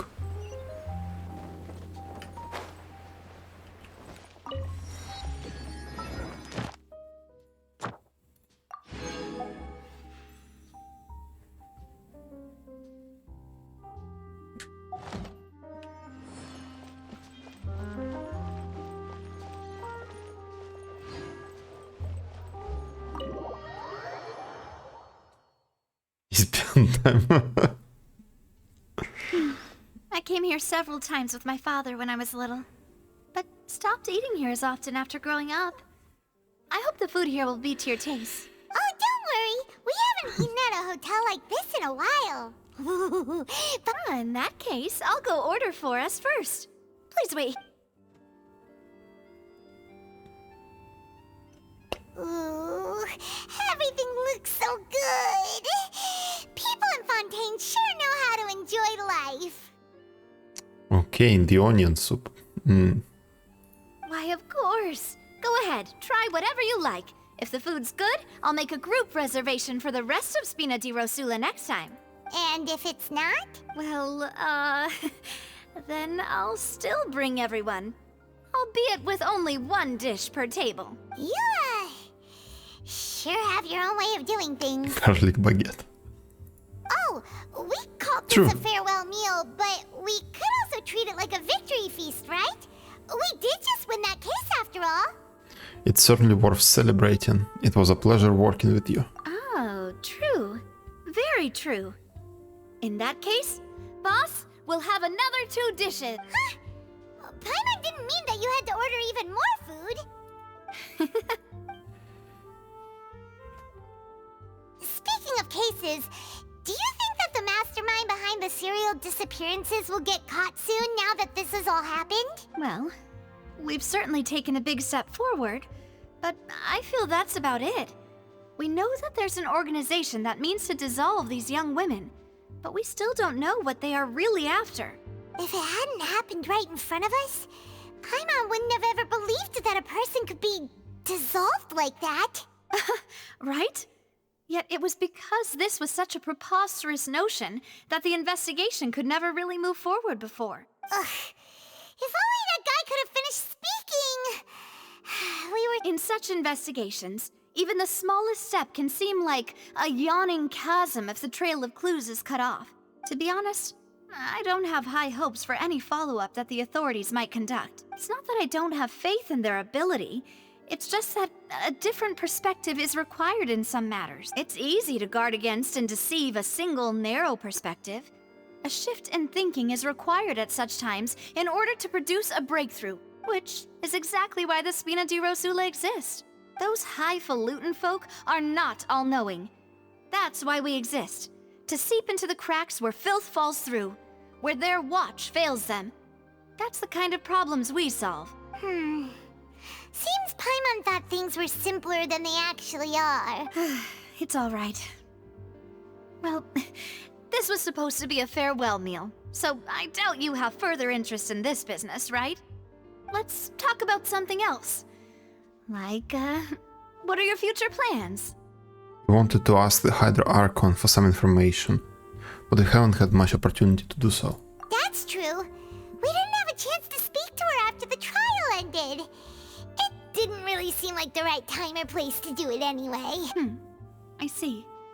So, your primary objective, which has been foiled so far, was to have a chat with the Hydro Archon. I've heard that there's a long line of people waiting to meet Lady Farina. I suspect you'll be waiting for quite a while, considering that you missed your chance today. Yeah, we've heard that she's super popular here in Fontaine, and that it'll be tough getting any of her time. Well, would you consider some more, unique ways? Perhaps even methods of, let's say, questionable legality? Guess that's Spina di Rosula's boss for you. Chock full of sketchy ideas. Well, what did you have in mind? Well, one way would be to infiltrate a performance troupe at the Opera House, only to abandon your act at the play's climax and ask to speak to her after the performance. I'm sure Lady Farina would be eager to see the ending, and would agree in order to finish watching the play. Don't you think? Could you suggest something a little more practical? This plan seems pretty hard to pull off. We'd have to go learn how to act, and acting's really hard. All right, here's another. Find a way to conceal yourselves under her bed.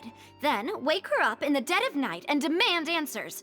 Don't let her go back to sleep until she answers all your questions. I can personally testify that this one works. When I'm sleepy, I'll do anything as long as I can finally get some sleep. Yes. That might Five work, plans but indeed. that's not really the problem. The problem is we don't want to get ourselves arrested. I guess the room was off the room temperature because of all of the IQs in that room. It's just all of us collectively set the room temperature with our IQs. Valid point. I overlooked that part. I was just thinking about leveraging a person's desire for sleep. All right, no more joking around. Perhaps you could... Oh, I don't know. Cut the line when she's on a break. You did defeat her in court, clearing citizens of hers from false accusations. False accusations she had nearly upheld personally. I imagine that she feels quite ashamed about the whole thing. You mean that if we catch her while she's on a break, she might be too embarrassed to refuse? Oh, that does make some sense. Oh yes, it does. Would someone with your personality really feel shame? It's worth trying. Why don't we give it a try after this meal? You know, strike while the iron is hot and all. True. Huh? Paimon, did you drink my Fanta? Is this off-brand Fanta?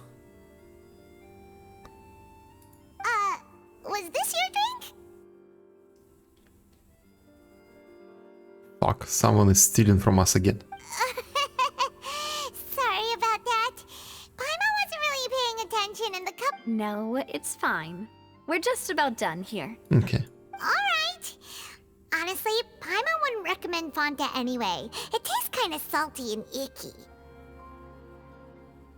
Okay, try Coke. I'd have to agree. Fontaine, Fonta makes sense, yes, yes.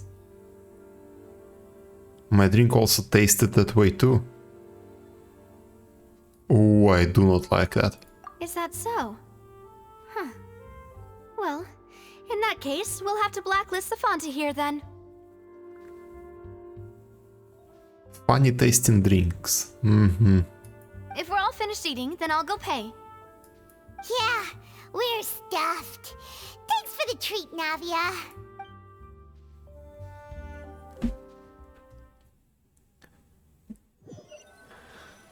More shit is about to go down. Oh, so full.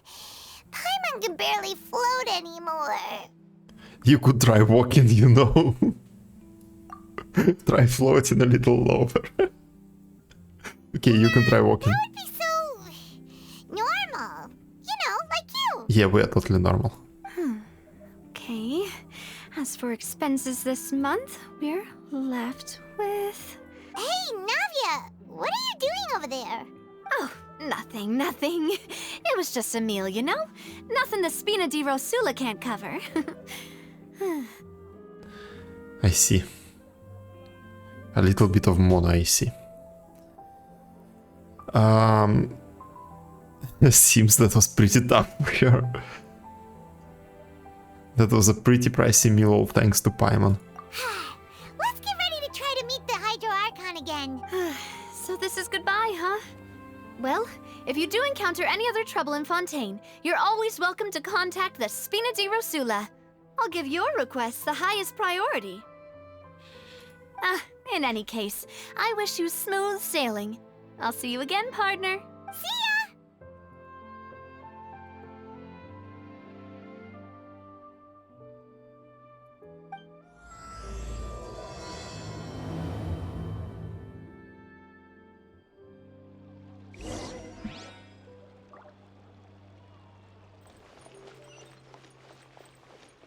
In front of the opera house, so back to here.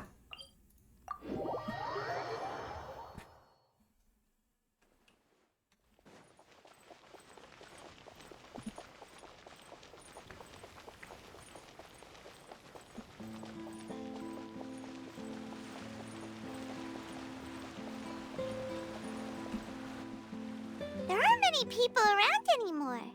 Looks like that boat we took to Araneas might have been the last one. Vache. Yeah, right, talking water. Looks like we're back here again. Huh? Traveler? Are you hearing voices again? Yes, and it's clearer than it was during the day. That's kinda spooky. Vache? Hey, why are you still walking towards it? There might be something nasty in the water. I can feel strong emotions. Huh? Hang on. Paimon can kinda hear a voice. It's calling for Vache, right? Yes. Vache. Hey, Traveler! Stop walking! Come on, wake up!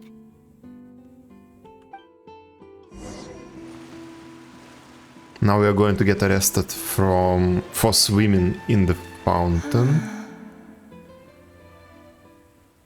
Vache. Where is this? Vache, are you my dear Vache? No, wait. You seem to be someone else. Do you know Vache? Do you know where my love is? I am afraid not. Wait. Who am I? I'm very sorry. I fear I do not know. My memories feel like they have been washed away like a flood. So many fragments dissolved amidst the tide. Never. How much have I lost? How many things that I once held dear while on land have I since forgotten? You were once human? Yes, that is what I was once. But now, I am but the consciousness of one who has lost their form. You lost your form? I do not know how I came to be like this either. I only vaguely remember being covered in light blue water, and then all grew dim. Like the guy who dissolved. Could she be one of the girls who were dissolved? I also remember going to many places. I loved, no matter where I went, Vache would go with me. I knew how dearly he... But now, we can no longer go back. The pain of such parting. I never knew how heavy it could be. So you need me to find him. No. Our reunion no longer has any meaning. There is no way for us to create any new memories. The thought of me gives him no succor. So let it lie forgotten beneath the waters. If you meet Vache, tell him not to look for me. Tell him to move on. That is the only thing I still remember. I believe it will be hard for him to forget you. Perhaps that is so. We are making a lot of assumptions now. Losing consciousness, I saw Vache above the surface. His eyes were filled with such sorrow, such longing. If only I could have comforted him, told him that I did not suffer. Indeed, I had felt a great That means Vache was a witness to the fact that you dissolved. Is that what you call it? Dissolving? If anything, I consider it a form of release. It was a state of neither fear nor frenzy, with only an endless peace, like the water's still surface. I could also liken it to being a thirsty person who drinks water for the first time, and only then sees how they have lived for so long in a world of endless want and anxiety. It seems that after the body is dissolved, some measure of consciousness still remains. I think I hear your companion. It's time for you to go, I think. Ah, right. I wonder how much time has passed in reality. Farewell, then. I am glad that you were able to sense my presence. Remember, if you see Vache, tell him not to seek me out any longer.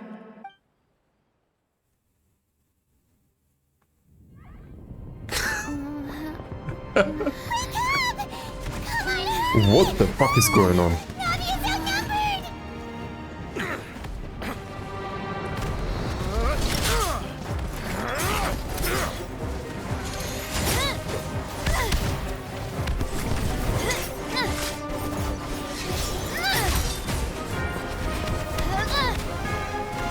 Demoiselle, look out!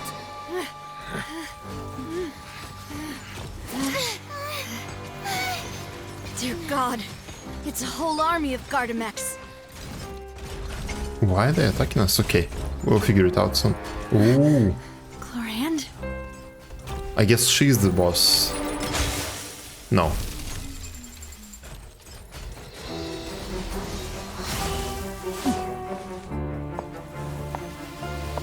Not making any guesses, let's just wait and see. Quick, now's our chance!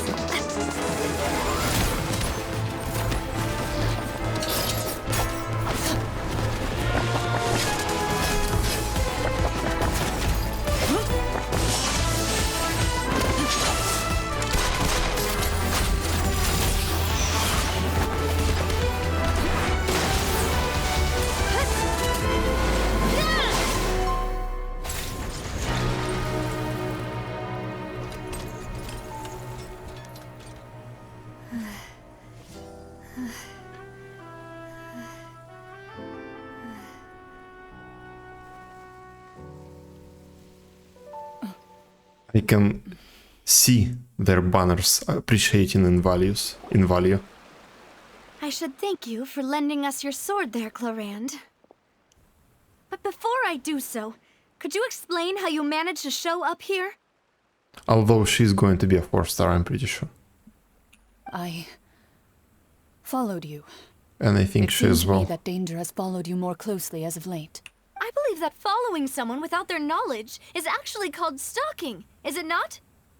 Can we switch back to the previous camera? Mr. Yeah. Callus's last wish was for me to ensure your buttons. safety, and I will not betray his trust. He would do the same, were he alive today. The struggling buttons. Oh my god. Do not speak of my father! Sorry, demoiselle. I was not strong enough. Thank you for your aid, Miss Clorand, but do keep an eye out for your manner of speech. I believe we all wish to avoid unnecessary emotional harm. To be fair, fighting was quite badass. It was a cool scene. It was a cool scene. Sorry, I did not consider your feelings. Whatever. What else do you know? How did you come to the conclusion that I'd be in grave danger? I doubt I know much more than you. But I believe that the mastermind behind the serial disappearances is very powerful. Your performance tonight will almost certainly attract their attention. I'm sure they've known about me. To be honest, I'm shocked it's taken them this long to act against me. And what about these Gardamex? I thought only those associated with a Maison Gardiennage could control them. None of these mecha have serial numbers. I was sure to check a moment ago. They are not the ones used by the authorities to enforce the law. I can only conclude that some powerful or wealthy party must have obtained them via illegal means, deploying them as a private force of sorts. What? Your point being that they're out of Spina di Rosula's league, then? Yes. Be careful, and do not act rashly. I will continue investigating no matter what. We will bring the truth to light. Regardless, thank you for your help today, Clorand. But if you get any ideas, tell me first. I don't much appreciate being followed. I do not think that they'll strike again anytime soon. So I shall stop following you. Good day, all. Oh, Electro, by the way, I see. Right. I suppose that's the best news we've gotten today. Demoiselle, I believe that Miss Clorand was being sincere with you. If we tried, we could attempt to thaw relations a little. I know, she's...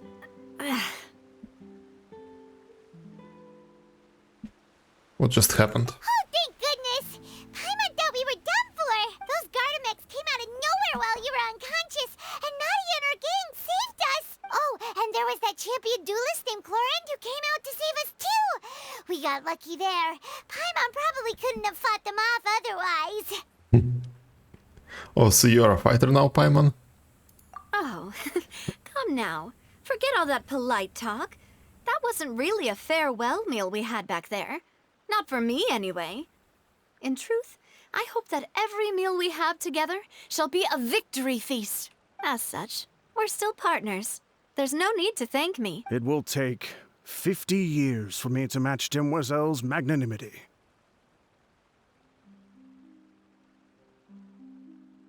I wonder how did he manage to count to 50?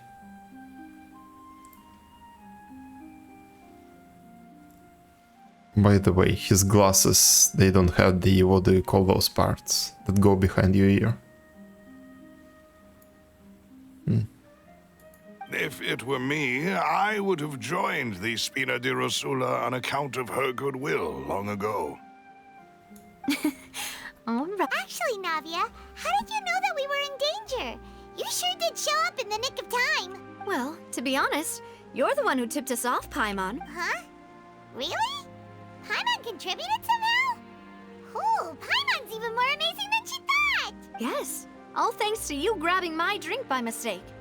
How did that? After we parted ways, I was on the way back to one of our bases when I suddenly thought of what you said, that the Fonta tasted kind of salty and icky. Wait, do you mean that? I thought it tasted strange as well, but I couldn't be sure. Fonta only comes in sweet flavors, so how could it have tasted salty? The color of the drink, if I recall, had also been a bit off. So the Fanta had been spiked with water from the primordial sea? Oh shit. Yes. So, if you hadn't drunk that cup for me... Spina di Rosula is preparing the grandest of awards for you as we speak for... Huh. Really?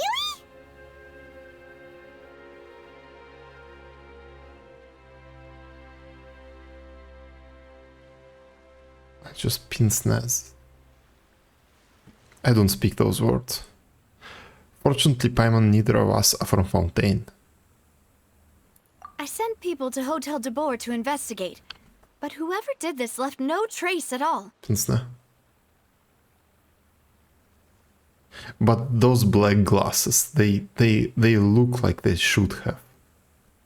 Those things that go behind your ear. The old guy, yes. But the other guy, the silver. But whoever did this left no trace at all. It's really scary when Novichok can be in any drink. That's when I figured out that you might be in danger, and hurried here as quickly as I could. But why would they go after us too? All we did was defend Linny in court and help clear his name. Ugh, now we're caught up in this mess too, aren't we? Well, you did foil a plan that they were probably pretty proud of, and almost got their name in the process. Speaking of which, did anything strange happen when you drank the primordial seawater? Well, it can't be a coincidence that the traveler fainted just now. She said that she heard that voice calling for Vache again. He traded your pieces for sugar and almonds. Then what about eggs? How did he get eggs? How did he get eggs? Oh, and this time Paimon heard it too, but it was real faint. Does Sacrifices needed to be made. primordial seawater then? According to Lynette, the ability to hear voices like that has to do with one's sensitivity to the Hydra element. Does that mean the primordial seawater raises someone's sensitivity to Hydra when it's used on people who are not from Fontaine? That doesn't sound like too much of a bad thing, to be honest. I also gained some new intel. New intel? While you were out cold? Well, let's hear it, shall we? The voice in the fountain belonged to one of the missing women. A person named Vache, I'm going to call him Vache, was a witness when she dissolved. Oh, that is important. Vache. That name doesn't ring a bell. I suppose since he saw that young woman dissolve, he was at least at the crime scene. But he never gave testimony or any information regarding people dissolving in the primordial seawater. Could he have been threatened? If he's still alive, we should try searching for him. Yes, thank you. This is very important information indeed. We will continue to investigate. Alright, partner. By we, you mean us too, right? Oh, you mean you'll help us invest? Well, you did say that our farewell meal didn't really count. That means we're still partners, right? And besides, we're in this now whether we like it or not. You're not gonna let those people who targeted us get off the hook so easily, are you, Traveler? Messing with us will cost them. This will prove to be their biggest mistake. Demoiselle, do try not to look quite so pleased. You are the face of Spina di Rosula, after all. You talk too much. Well, in that case, let's head back to one of our bases, shall we? I'll arrange accommodations for you. She looks to me like a mix of Mona and Fischl.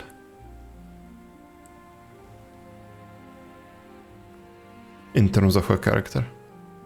We also have some plans to go over, and hopefully we can deepen our bonds as partners.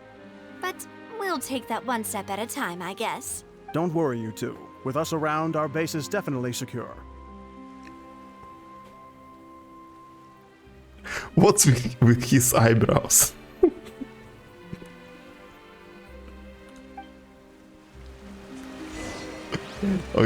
Oh, what the fuck was that achievement?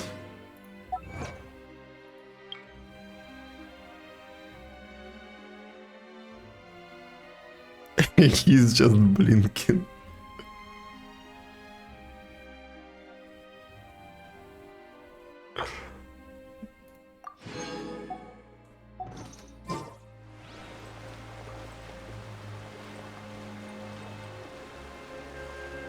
That's normal achievement, what about it?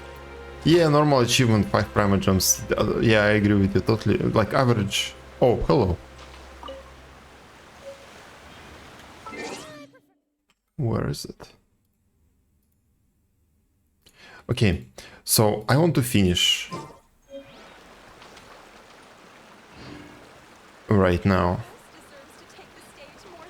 Is it a good place to stop, or should I continue for a bit more? Yeah, this is why I'm asking. Okay, go in for a bit more.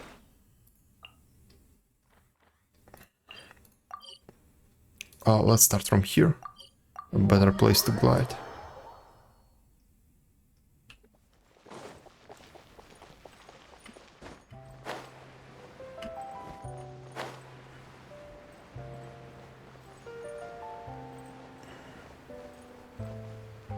By the way, what about my resin?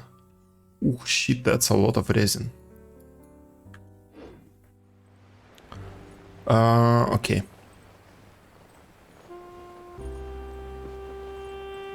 I want you to see their stronghold. Okay.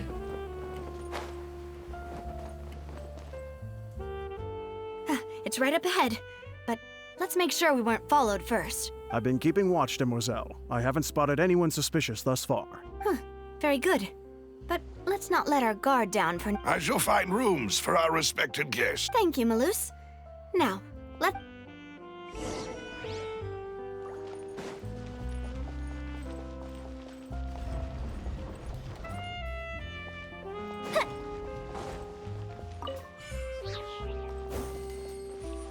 Okay, the sewers under the Imperial City.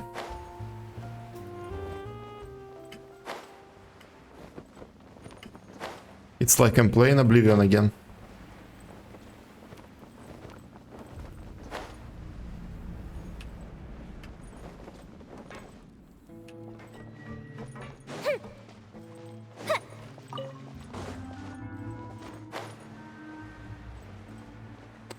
Yep.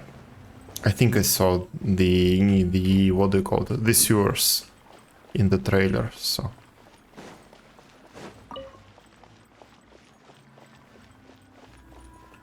Look, a cat.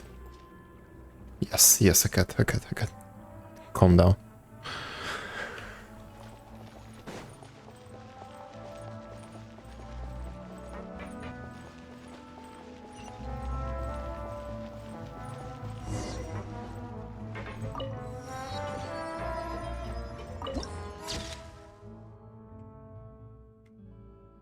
Where is the browser?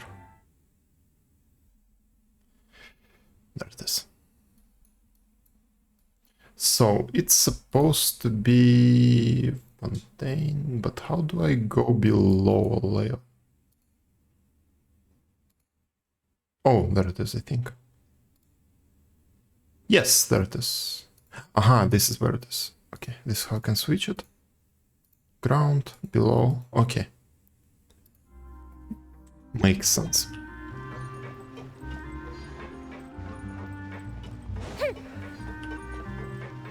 Here. Up and away.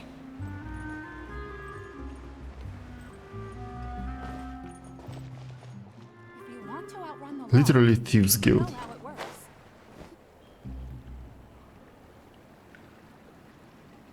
So, this is your base? It's not quite what Paimon imagined. Your accommodations have been arranged. Under the present circumstances, I can confidently say it's the best we have. Thank you. Well, our funds have been a little tight lately. After all, we don't allow illegal or unethical profiteering.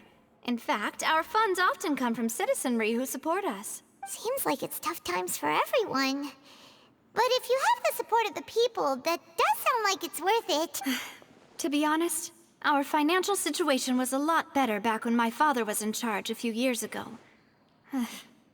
I'm afraid I'm not quite his equal. Your father... He was the previous boss of Spina di Rosula, right? Demoiselle, if you'll allow me to... No. I'll explain it myself. I suppose I couldn't run from this topic forever. And my father's name is Callus. Yes, the same one they call Callus the Unfaithful in the streets. Means nothing to me. 3 years ago, he was accused of murdering his own friend. But he chose a duel to defend his honor instead of standing trial. He died in the duelist's ring. Oh no. But I do not believe my father was a murderer. I'm sure he was. At the time, I believed that if he only stood trial and was duly investigated, something amiss would crop up and prove his innocence. But strangely, he not only requested the duel himself, but rumor has it that even after being seriously injured, to the point where he could be deemed as having lost the duel, he refused to surrender, determined to die in the arena.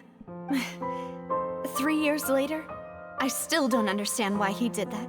How could he protect his honor if he's dead? If anything, he gave up his chance to defend himself. Do you have any clues as to why? The closest piece of info I have is that my father had been investigating the serial disappearances case at the time of his death. Ah, so that's why you're so determined to get to the bottom of that case. That's right. I've also tried to investigate the murder my father was implicated in, but I haven't found a single new clue in my countless reviews of the investigation records. However, I believe that if the murder case is related to those behind the disappearances, they must know something. I must know what really happened. Was my father coerced? If only he'd been more open with me when he was still alive. He even hid the fact that my mother died due to complications when giving birth to me. And now, here I am investigating his death. You really are a handful, aren't you, Papa? You know we are quite alike in this regard, what? Demoiselle, please. I also will never believe that Master Callus murdered anyone. There are none whom I respect more than the two of you. Master Callus did so much good in life, yet even our supporters decreased greatly due to that incident, hence our... Wait! If Callus was such a good man... No. Perhaps people just revel in that kind of drama. It's not something exclusive to people from Fontaine, really. People love watching the evil turn over a new leaf, but they also enjoy watching good people fall into an abyss from one slip-up just as much. But how could... never mind. There is one other thing. Master Callus's opponent in the duel was Ms. Clorand. Oh, her? Well, then, isn't that as good as saying that she was the one who killed him? No wonder the mood was a little strange. Yeah, that's not the sort of thing that you can just let go and move on from. Ms. Clorand has always placed great emphasis on the honorable nature of the duel.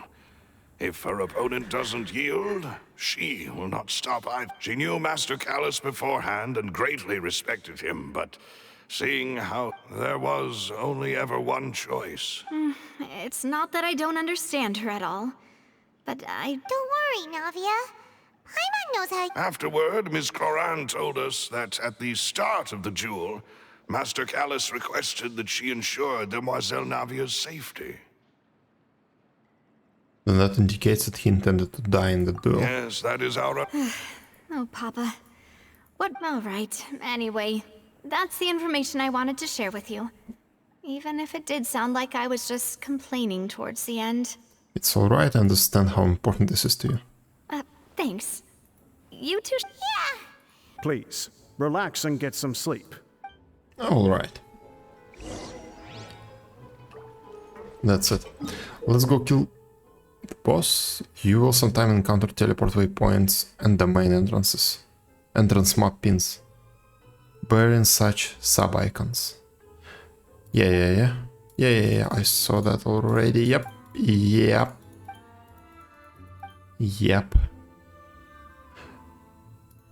That's a cool new feature. At least to me it's new. Offerings now available, I see. Anyway, I'm going here. Here.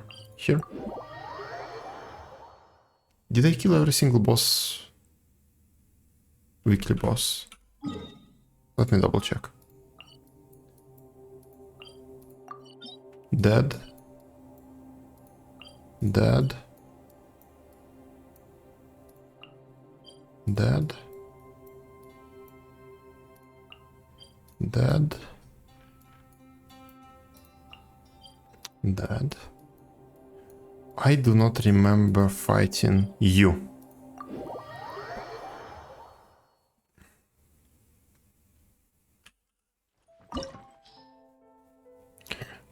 Time like 2 days.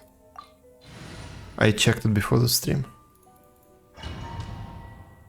Yeah, 2 days or so. Yeah. If you say it only takes an hour, we can do it tomorrow.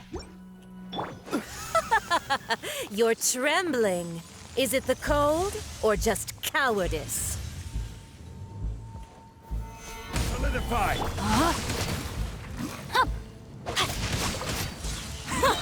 Detestable! Witness the power! Everybody stand! Time for a light show! Into the frozen void!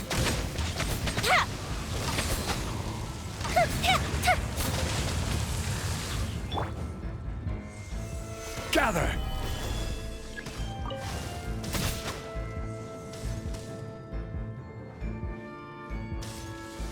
There it is.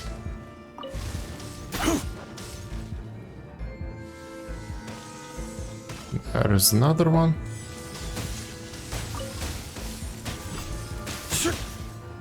And another one. Come on.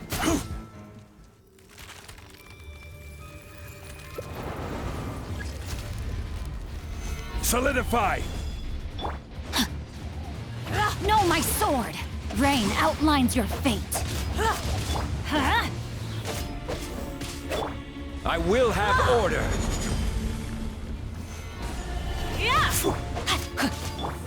Give me a moment. Yeah, let's light it up! Rain cutter, I'm going in!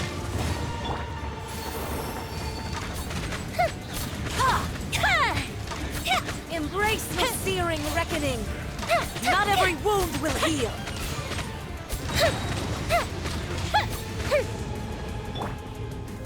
Stabilize!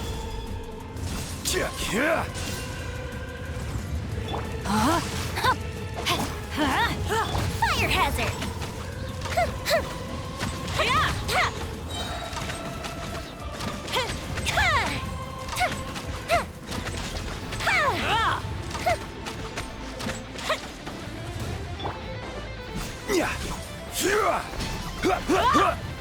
Solidify!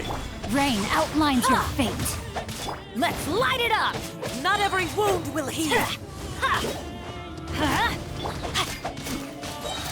Witness the power. Teamwork is dreamwork. It did take me an hour on my alt with all traveling around. This is perfect.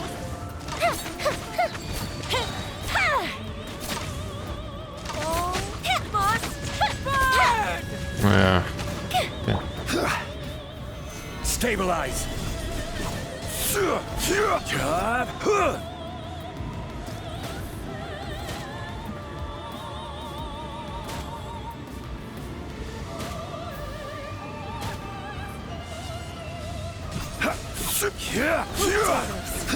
Call me. No, my sword. A witch. Rain. I never asked for redemption. Never. Boom. Defense, no. And yeah, now into the chasm.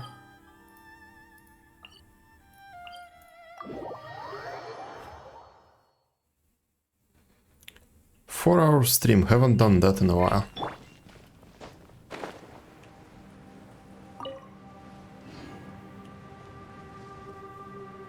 Should be the same tomorrow if all goes well. At about the same time, if my road does not get any worse.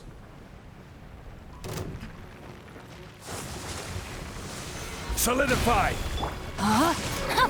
Time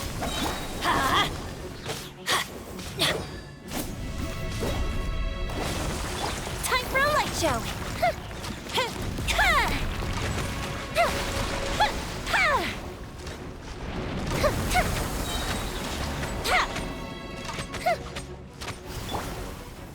Stabilize!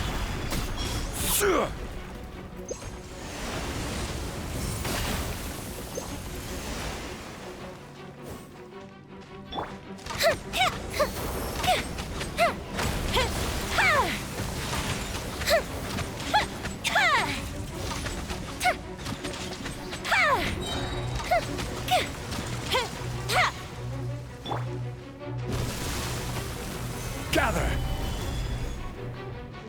Okay, come on, channel it. Good. Rain cutter.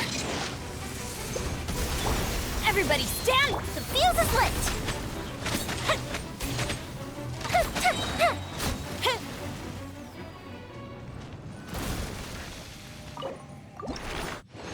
All right.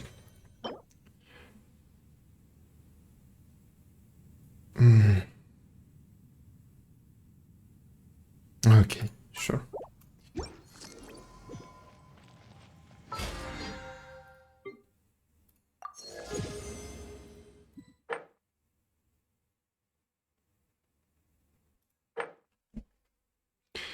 It was trash. Usually when I see two good stats, substats, I just lock it. It was pretty bad, yes, it was pretty bad with flood defense and defense percent.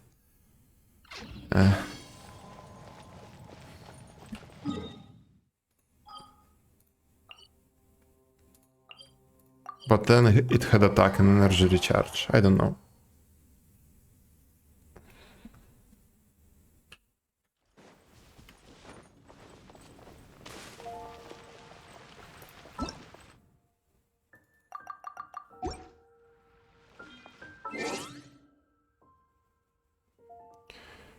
Attack percent and energy on their own aren't good enough.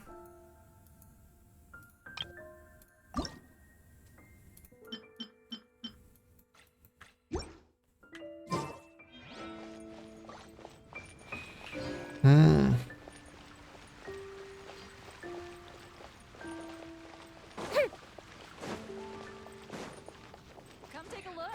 There will definitely be something that catches your eye.